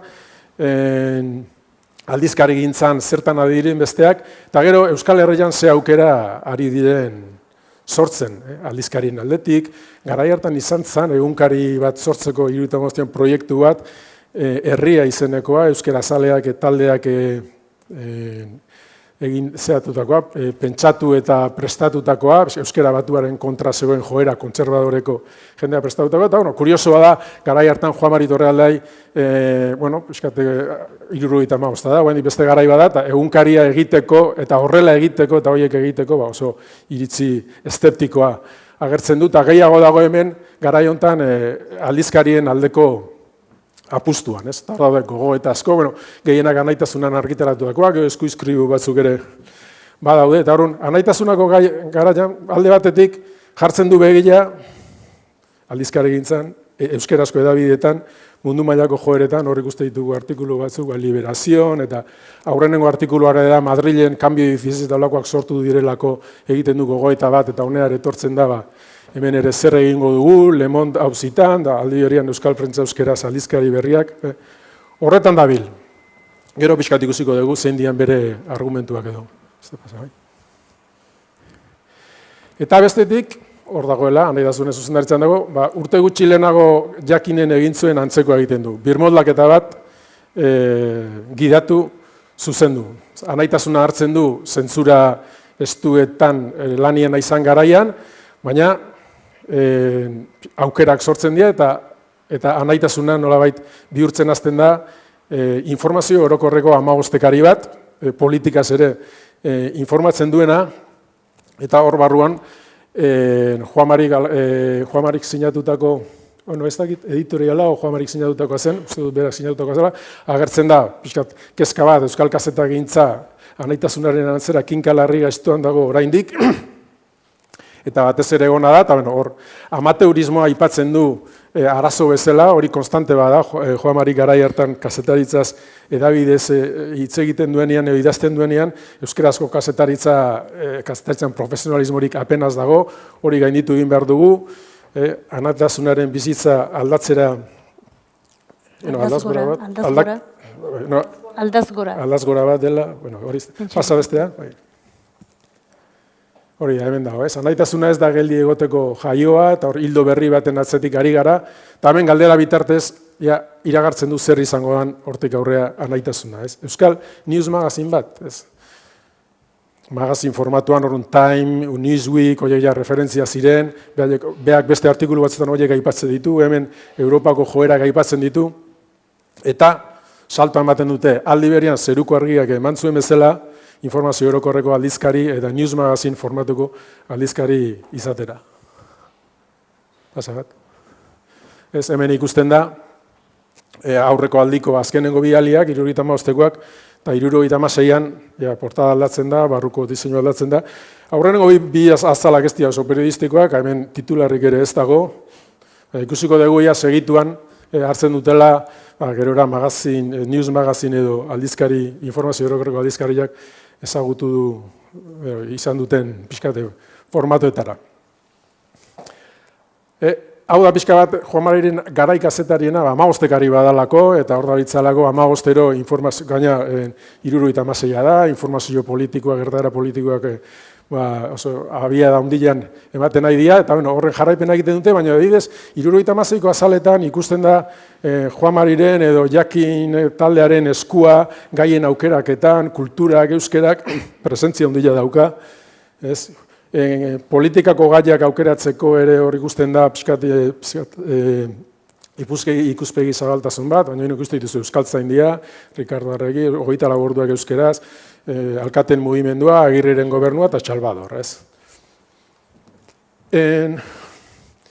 Gero 37ko zenbaki batzutan guaindikan Juan Mariren izena agertzen da zuzendari bezala ofizialki, baina badakigu Jakin berriro argitaratzeko aukera sortzen danean, eta hori 76an badakite, Jakin taldea martxan jartzen da, Jakin berria argitaratzen hasteko, eta Juan Mari aukeratzen dute hori berriro martxan jartze hori gidatu eta gero zuzendari izateko, eta beraz 77an anaitasunan zuzendari guendik nominala bada, baina badakigu Jakin prestatzen nahi direla eta gaina anaitasunan ikusi egiten da, pixkat, garaiak ere aldatzen dira, baina 77an azalak askoz politikoagoak, lerratuagoak eta dira, eta pixkat Jakinen espiritua pixkat ez da ebintzat hain nabarmena, eta iruditzen ez zeudela, zeudela Jakin prestatzen 77ari begira.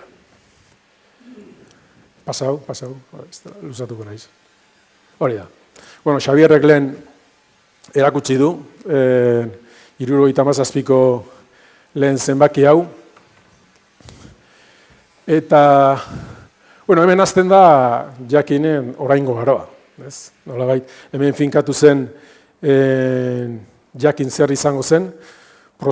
Beste azalau jarri dut hemen, hemengo prozesua nola eraman zuten eta nola iritsi ziren Jakin hau diseinatzera, ez diseinu grafiko bakarrik, baizik eta zer izango zen, hemen kontatzen dute. Gero handikan 4 urtera egin zuten zenbaki berezian, xehetasun handiekin kontatzen dute hau nola eraiki zuten.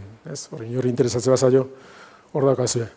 Beraz, iritsi ziren gaur egun ere funtzionatzen duen eredura horretarako, Juan Mari Torrealda 76an ibili zen Frantzian, Parisen bereziki, hango kultura aldizkarietako zuzendariekin eta elkarrizketak izaten, referentzia zeukatenak haiek zirelako, euskalgintzan galdeketa bat, 14 kide esanguratsurekin galdeketa bat eta egin zuten jakiteko, jakin berriaren gandik zer espero zuten, behaiek ere halako prozesu bat egin zuten, da iritsi ziren, guazen kultur aldizkari, pentsamendu eta kultur aldizkari ireki bat egitera, gai monografikoak izango dituena, gai horiek ikuspuntu desberdinetatik landuko dituena, izango dana aldizkariaren, arintasunaren eta liburuaren seriotasunaren arteko hibrido bat, orduan finkatu zuten, guain arte funtzionatu duen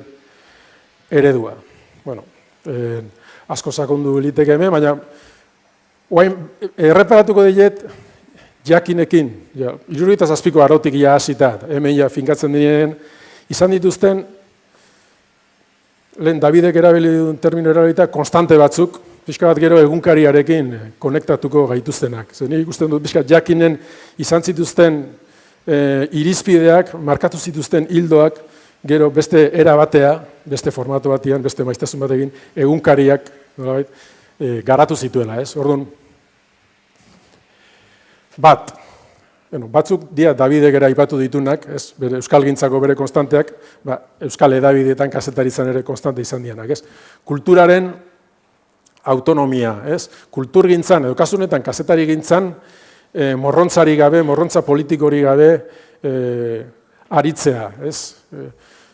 Independentziatik, esango benduke gero gehiago erabili dugun terminoa, baina kulturaren autonomia beti izan zen obsesio bat.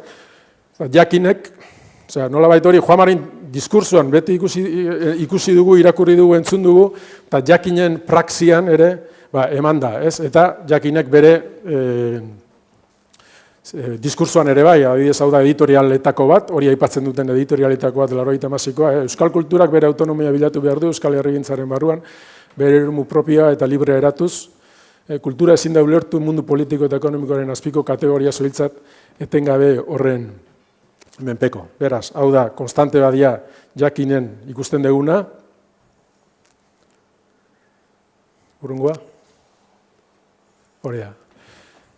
Autonomia horretan, independentzia horretan, oinarrituta zabaltasuna, irekitasuna eta bokazio bateragilea. Plaza izate horretan, euskalgintzako edo, sektore desberdinentzako plaza bat izatea eta bateragile izatea, eta hor antigomatismoa aipatzen dute. Euskal kulturgintzan aldizkaria eta liburuak ateratzeaz gain, beste asmoa ere izan zuen jakinek. Iraganean ari direlako sorreraz, hori izan. Talde bateragilea izan. Hasieratik bertatik eta geroago eta areago, ideia desberdinetako idazleen presentzia nabari da jakinen orrialdetan. Irekitasun hori, antidogmatismo hori, izan da gure aldizkaria lantzen saiatu den jokamoldea. Eta idea hau, behin eta berriro errepikatzen dute, modu desberdinetan, askotan esaten dute, askotan, iritzia badaukatela, baina nahiago dutela iritzi hori gorde, plaza izateari, bateragile izateari, erreztasuna edo lehentasuna ematen ziotelako. Beraz, badukagu kulturaren autonomia, zabaltasuna, irekitasuna, antidogmatismoa, nazio ikuspegia, baita ere konstante bat, ez bakarrik bere kazetaritzako lanean, jakinek ere bere praxian hasieratik esplikatu beharri gabe natural egin duen gauza bada, eta lehenengo zenbaki horretako editorialan ere, askorik garatu gabe esaldi batean, esaldi baieztapen irmo batian laburbiltzen zuna. Euskal Herrian errotzen da jakin, eta Euskal Herrirako. Ez du askoz gehiago behar. Gerorako hitzetan Torrealdaik azaltzen du pixka da Arantzazutik ere jaso zuela nazio kontzientzi hori, ez probintzien eta txogokerien gainetik Euskal Herria bere osotasuna ulertzeko modu bat zordio eta Arantzazuri handik ekarri genuen euskera batua. Euskera batuaren aldeko apustu irmo eta aitzindari horretan ere nazio ikuspegi sendoa daola garbi dago. Eta beste ardatz bat, herri ekimena. Hau lotuta da baita ere hasierako kulturaren autonomiarekin noski, baina herri ekimenetik buruazkia izan behar duen kontzientzia beti egon da jakinen. Eta horren albokalteak jasan behar izan ditu. Militantismoa beti izan da euskararen aldeko lanean, gure planteamentua militantismo profesional bat sortzea izan zen, bien arteko sintesi bat egitea. Loreak zuk egindako elkarrizketa 2015an, hortik ateratako aipuak dira, eta, bueno, batetik Juan Mari Torrealdai bazuen diskurso bat, euskalgintza herri ekimenetik egitearen aldeko apustuaren gainean, da gero jakinkideek, jakinlariek ere, 80ko hamarkadaren hasieran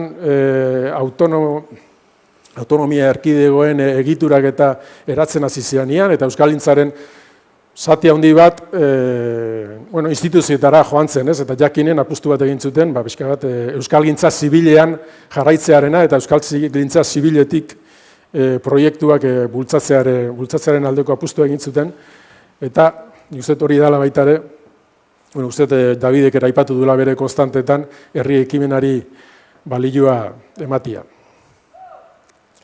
Eta bukatzeko, ila aipatzea ere ahaztu dite zaidan, zaigun kontua, euskara hutzean egitearena, hain natural sentitzen dugu bai Juan Mari, bai Jakin, baita etxe hau ere, ez, baina apostu hori ere egin behartzan, adibidez, aldizkari elebidunak gaztelera nagusi zuten aldizkariak sortzen hasi zirenean, 70ko hamarkadaren garai hartan, nire aipatu ditudan aukera berri horiek sortu zirenean, punto iora, garaia, berriak, aldizkari abertzale erdaldunak, deituko ditunak momentu bat mintzat Juan Marik. Eta ja, orduan nahitasunan da, 76an, garbi ikusten du Torrealdaik, bera apustua bintzat, bere lehentasuna euskara hutzeko prentsa dela. Gazteleraz informatuko duten hedabide berri horiek ondo, ez du izaten gaixi daudenik, baina lehentasuna beste bada. Nork ez du ikusten erdal prentsa abertzalea bera ere euskal prentsaren kaltetan izan daitekela. Euskal prentsa euskeraz dela itortu, onartu eta laguntzen ez duen erdal prentsak diglosia finkarazten du. Aldizkarien euskal izenak eta tituluak ez daitezela inuren engainutarako izan.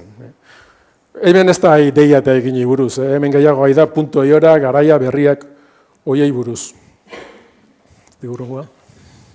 Hemen ja deia eta egin aipagai zituenetan, esan zuen, onerako ere bazirela, nazio ikuspegi aipatzen zuen, Euskal Herria bere baitan aipatzen dute, beste egunkariek baino presentzia handiagoa ematen diote euskerari, baina hau ez da gure lehentasuna, hau ez da gure bidia, eta gainera, euskerazko aldizkarioi kalte egin digute. Epe laburrea mintzat, oso berehalakoa izan baitzan, zeruko argiak eta naitasunak eta izan zuten kaltea, berak aipatzen duen zentzuan. Euskal aldizkariak krisipera eraman dituztenak deia eta egin egunkariak izan dira. Zalakuntza ez, baina konstatazio bada. Idazleak kendu dizkiete, publizitatea ere bai, eta denen gainetik irakurleak. Garai hartan bi kanpaina izan ziren bat, 76 euskal prentsaren urtea izendatu zuten, baina garai hartan oraindikan etzegoen igual aldizkari elebidunen edo euskara hutsezkoen arteko eztabaida edo nun dago gure lehentasuna zalantza hori. Ja 80an ibilbide bat egin dute aldizkari elebidunek, gaztelera nagusi duten aldizkari elebidunek, deia eta egin ja realitate finkatuak dira. Eta hor, kanpaina bat egintzen den zeruko argiak, anaitasunak, jakinek, gu gara euskal prentsa. Ez gu euskal prentsa gara bakarri, baizik eta gu gara euskal prentsa. Garbi izan, mezua zeinentza zan. Hain zuzen eginen, argitaratu zuen artikulu hau, eta gogoeta hau izan zuen. Frankoren heriotzaren ondoren periodismoak erdarati jodu osoki Euskal Herrian. Diru abertzalea eta bestelako aldizkari horietara joan da, ez euskarazkoetara. Kazetariek horri jardun dute eta ez gurean. Zergatik ez uler oraingo kanpaina hau euskarazko prentsa berri baten aldeko ekintzaren lehen urratz bailitzan. Ultrago bat berdet. Horrega bere botella.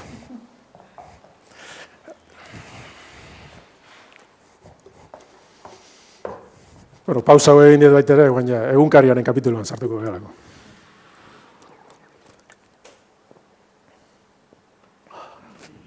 Ordura arte,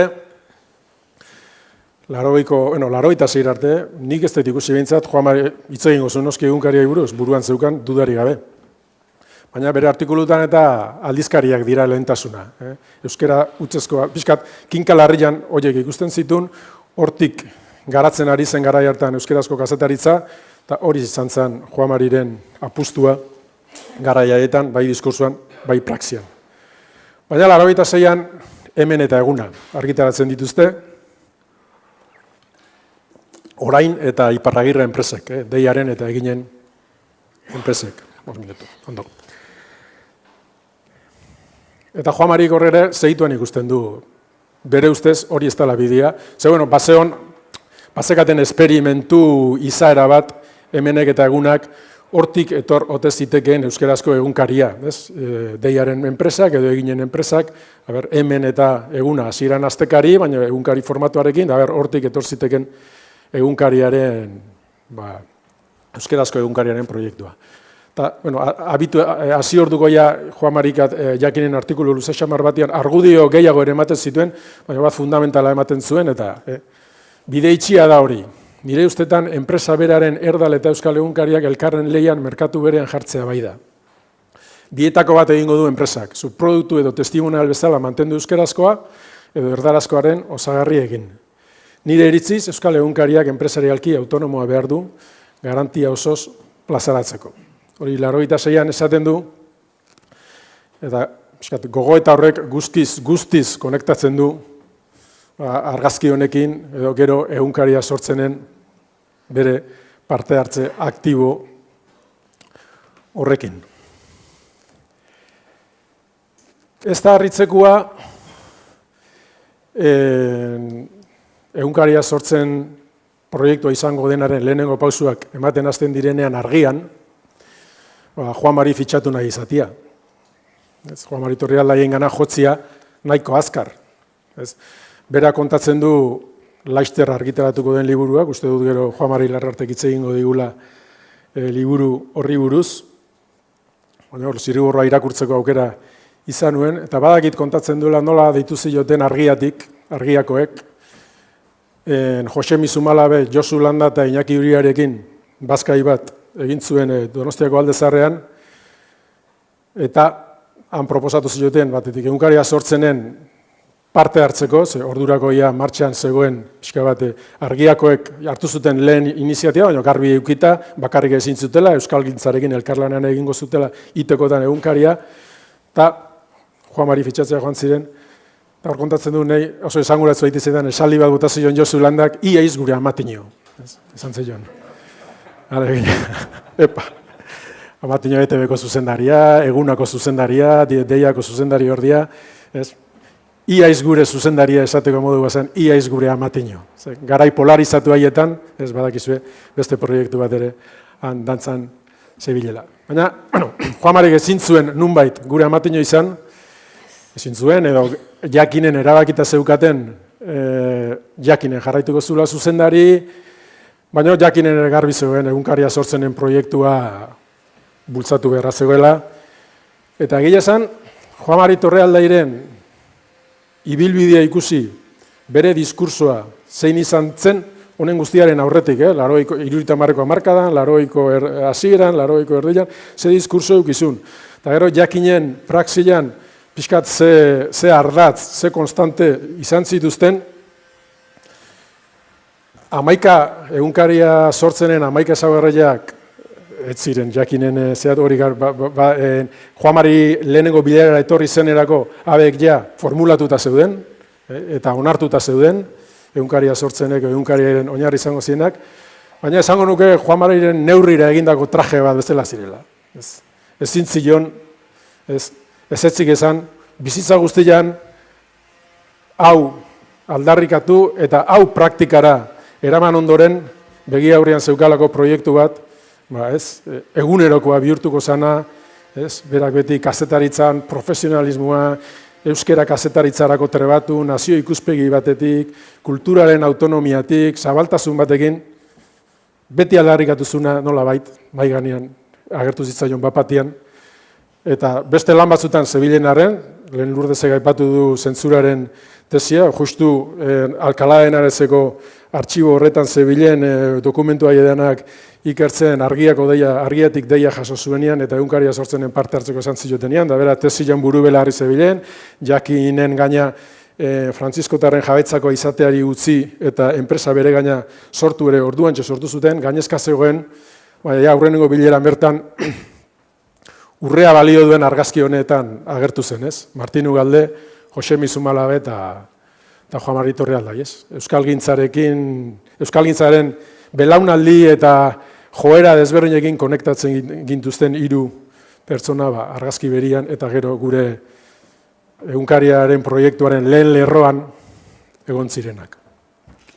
Bueno, demora pasa zait, lehen aipatu dizuet liburua eta Zirriborroa irakurri dudala.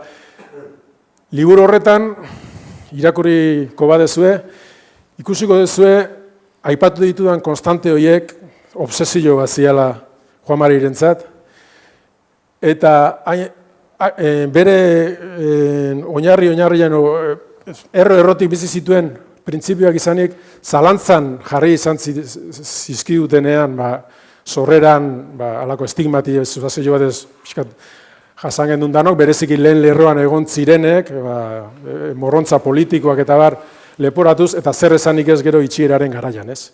Horrun, liburuan, horrei buelta eman eta bere oinarri horien, obsesio horien, defentsa zera bat ikusten da min bat itxierarekin eta itxieraren horretik jasandako estigmatizaren mina, baina baita ere, liburu horretan ikusten da, Juan Marik egunkariari buruz egiten duen kontakizunian, ez liburu horretan bakarrik lehenago ere aipatu ditu, arrotasuna handi bat.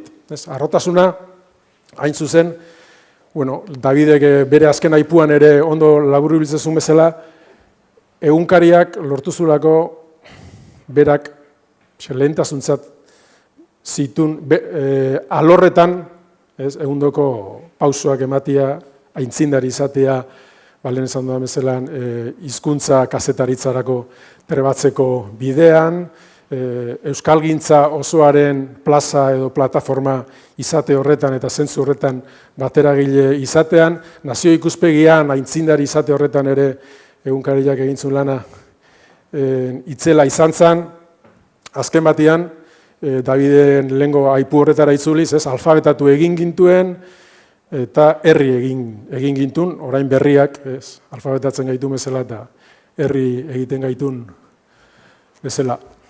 Beraz hori liburu horretan hori ikusten da, min bat eta arrotasun handi bat. Oain dela urtebete joan zanean, esan omentzun, bazekinian bazi joala, esan omentzun arrozi joala. Eta iruditzen zait, pentsatu zertzan euskal kazetaritza 22 urtekin Leopoldo Zugazaren gana joan zenean galdezka eta ze ondare utzi diguten Juan Marik eta Juan Mari bezala ate guzti hauek ireki eta bide eman digutenak orain daukaguna eukitzeko. Beraz, eskerrik asko Juan Mariri eta eskerrik asko zuen.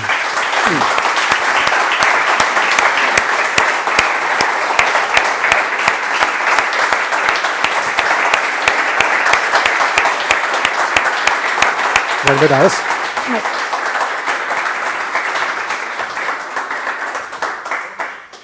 Bai, eskerrik asko Imanol, eta aipatu duzu Juan Mariren liburu bat, oraindik argia ikusi ez duena.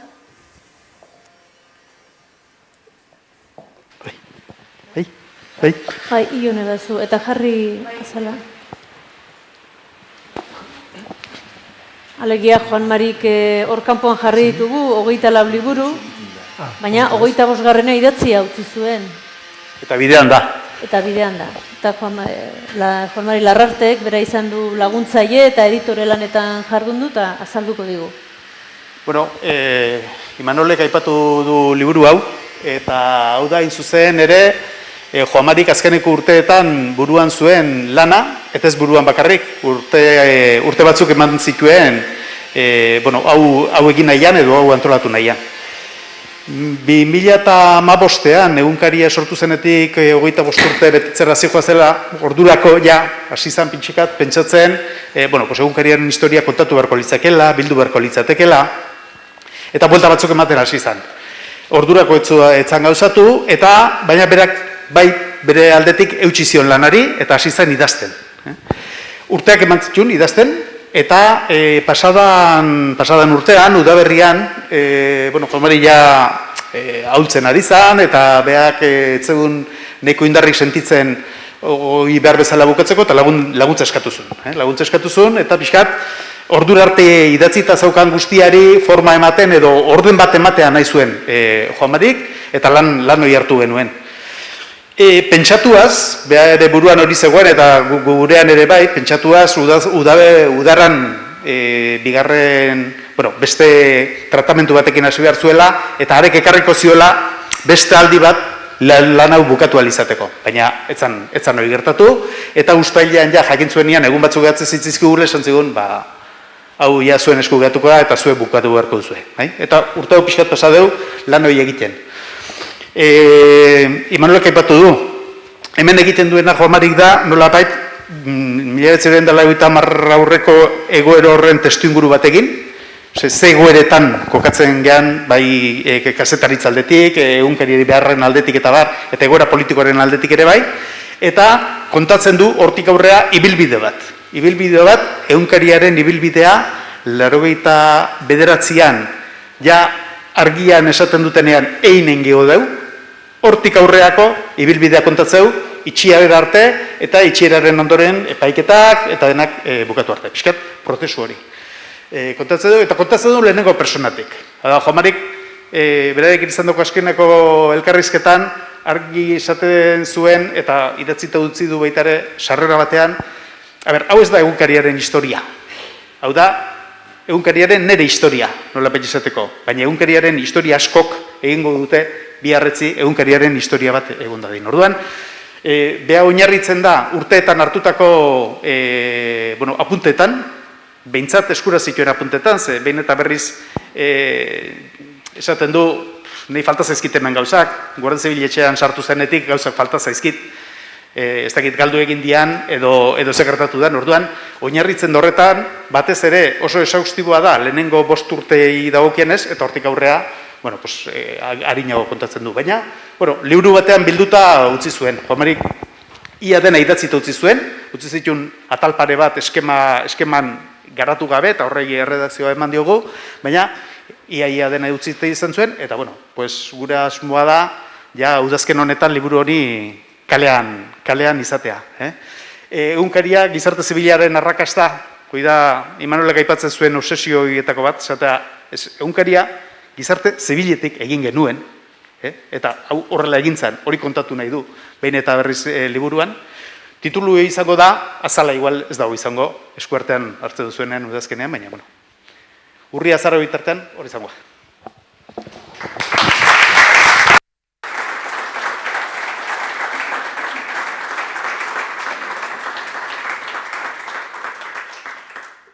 Eskatuko izuet lau ponentei igotzea, eta ingo deu, azken saiotxo bat, publikoak ere aukera izan dezazuen, hitz hartzeko, galdetzeko, edo...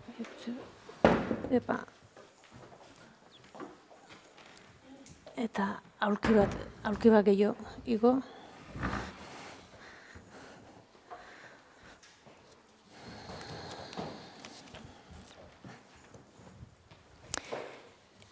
Xabi, honexo. Bai.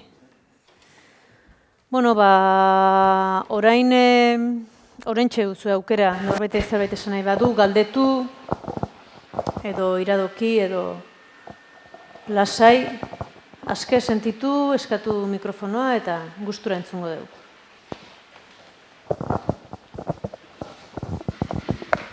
Kaixo, entzuten da, ezta?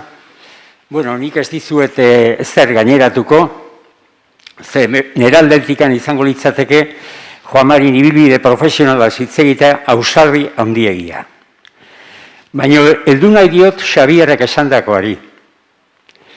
Juan Mari laguna izan zen, maisu handia, ze berak euskara eta euskal kulturan eginiko lan mardula usten dut, bustitzen dituela euskara eta euskal kulturaren alorre asko. batzue bestea baino gehiago noski, baino asko. Bestalde, aipatu nahiko nuke baita ere, aita izan zela. Gogoratzen naiz, bere semeak, aita hil ondoren, egin zuen idatzi, maitasunez betea, baino baita ere, heldutasun handiz. Gogoratzen naiz, Joamarirekin, eta Beatrizekin topatzen ginean Usurbilen, edo Donostian, esaten zian, Juanjo, nire semeak badakik zer esan nahi duen handia egiterakoan, Euskal gobernatzailea. Da biok parra egiten genuen, pentsatuz, haze lana daukana, hori egiten baldin badu, hori lortzen baldin badu. Anekdota, xetasun asko dauzkat, ezta? Da beti ikusten nuen Joamari griniesko pertsona bezala. Pasioa zuen. Da aldamenean ikusten nuen, ze senarrare bazen, nola baita esateko, Beatrizen aurpegi paketsu hoi, bake transmisio nola ematen zuen, lasaia. Da Joamarikin osatzen zuten bikotea niretzako paregabea. Bestalde, egia da, Joamari kartzelatu zutenean, golpea izan zala familientzako noski, ikaragarria, baina baita ere, Joamari maitatu eta maitatzen genuen beste batzuentzako ere. Bestalde, aske gatu zanean, baina epaiketa aurretik, nola kontatzen zituen gertatutako guztiak. Injustiziak, berak esaten ziren, nola esan dezake abogatu batek hau. Fiskalak nola egin dezake beste hau. Baina gero, azken batean ja epaiketa ondoren aske gatu zanean, libre gatu zanean, psikologikoki libre gatu zan, orduan berri hori euskerari, euskal kulturari, eta mugimendu sozialari nola heltzen zian. Eta aldi berean, ikusten nun baita ere, beti irudi hori. Alde batetik Beatriz, bere aurpegi paketsu horrekin, eta bikote gisa. Nik hori bakarrik aipatu nahi nuen. Besterik gabe. Eskerrik asko.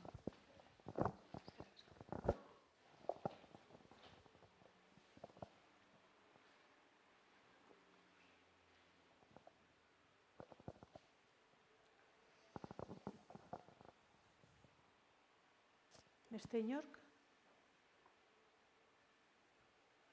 Bat.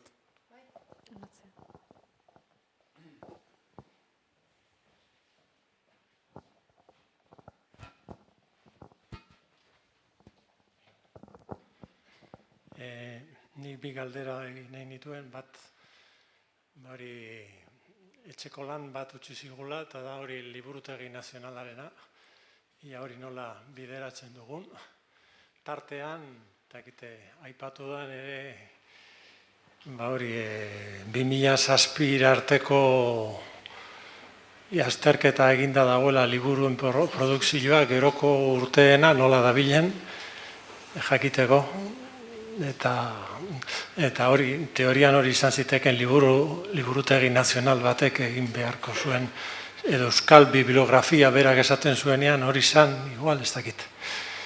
Hori galdera bat eta beste galdera bat da, ia hau nazioartera eraman dugun, edo ez hau erreferentzia oso importante izan daiteke beste hizkuntza askotarako, eta pixkat nik uste dut kontu eta ardura hartu behar dugu ere nazioarteratzen, hori olako ereduak eta hori beste bidaide batzuk ere harrapatzeko munduan, ez? Xabi, zuke lehenengoa. Hona xotor zaitu xo. Bai, liburugintzaren azterketari buruz, bai, aipatu dut, Joamari berak sinatuta azkena 2019an izan zen, 2017ko liburugintza. Iaz atera genuen 2018koa. Aurten aterako dugu 19koa, eta 20koa ere berala etorreko da, pandemiaren urtearen izango da, berezitasunak izango ditu, alegia aurrera goaz. Egitasun horrekin. Jarrituko diogu bai informazioa biltzeari, bai azterketari eta barri. Liburutegi nazionalaren egitasunari buruz, zer esango dizut, Joamaren ametsa zen eta eta gurea ere, baina, bueno, hor, hainbat oztopo eta hainbat aktore daude, eta, bueno, ez dakit, nik personalki orain ez daukatola askorik aportatzeko.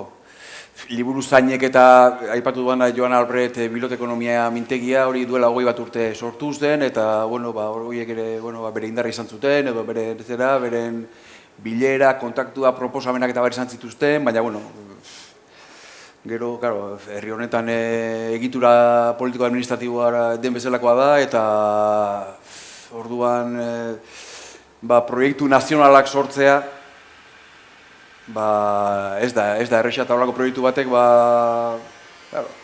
eraikin bat eta finantziazioa, eta, bueno, ez dakit.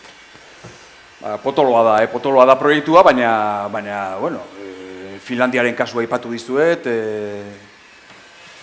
orain liburutegi digitalaren aurkeztu da 2019an, baina, bueno, Juan Mari berak hori ez dut irakorri denboragatik, baina Juan Mari berak ere beragean zatu zuen, eta Mitterrandek egin zuenean, Frantzian zer egin zuen, digitala, kristonen eraikuntza puska. Eta ez zai horregatik nazionalista atzerakoia deitu, ezta? Beste testu batean hori aipatzen nuelako, ezta, alegia, bikoiztasun hori, ezta? Alegia, Frantzian egiten dutenean ezkerreko proiektua dira, eta guk proposatzen baditugu, nazionalista atzerakoiak, eta, bueno, ez dakit. Bueno, Bai, bueno, nazioartekotzea, edo, ni uste dut hori puntu importante badela. Ez segurazki oraindik guretzat, bueno, askotan urgentziai erantzuten bizi garelako, ez lehen lerrora iritsi dana, baina importantea da, nik uste dut. Importantea da guk ezagutzea, aurreko belaunaldiak egindun guzti hori, euskaldunok ezagutzea, transmititzea, sozializatzea, hezkuntza sisteman sartzea, eta gero noski baita ere kanpora. Hori niretzako ere importantea da, itzultzea, ingelesez jarri, zabaldu, saiakera batzuko beste egin ditugu, baina, bueno, emaitzarik oraingo ez dut eman. Hori da lana, orduak, eta... Bai, liburuaren behatokiaren egitasmoan uste dut denbora eman didala aipatzeko, baina asmoaren proiektuaren puntuetako bat hori zen, ezta? Alegia, informazioa importatu eta esportatu. Alegia, bai, mundutik ekarri, kasu horretan, liburuaren behatokiaren kasuan, liburuaren munduaz produzitzen dena, pentsatzen dena, debateak eta bar. Baina baita ere, hemengoa nazioarteratu edo. Hori proiektuan azpimarratzen da. Bai, eta esaldi baten esateko hor Aritza Zurmendi ikusten dudalako parez pare jakin taldearen eta belaunaldi horren helburuetako bat izan da pentsamendu propioa sortzea, Euskal Herritik eta euskeraz. Eta lehioak zabalik eta kanpoko jakintza guztiari begira, baina gu guretik, gu badaukagu legitimidadea, gure begiradaz, gure esperientziaz eta gure jakinduriaz pentsamendua sortzeko. Eta uste dela hori egin dezakegun gauza ederrena, ez? Eta hori da Torraldaik eginduna, Josia Zurmendik eginduna, beste Txiardeik eginduna, Arestik eginduna, ez? Eta uste dute hor daukagula altxorra handi bat esportatzeko. Bueno, gu geuk ezagutzeko lehenengo eta gero kanpora ateratzeko.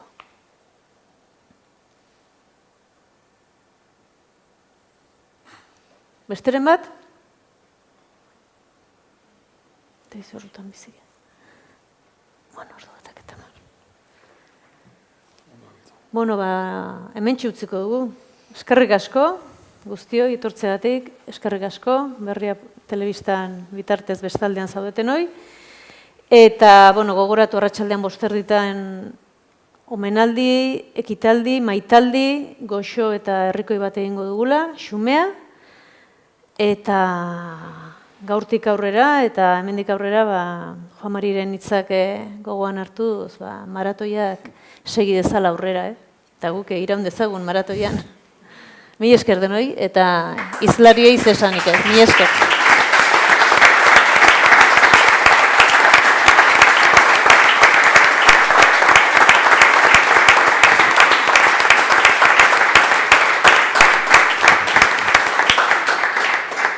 Vale,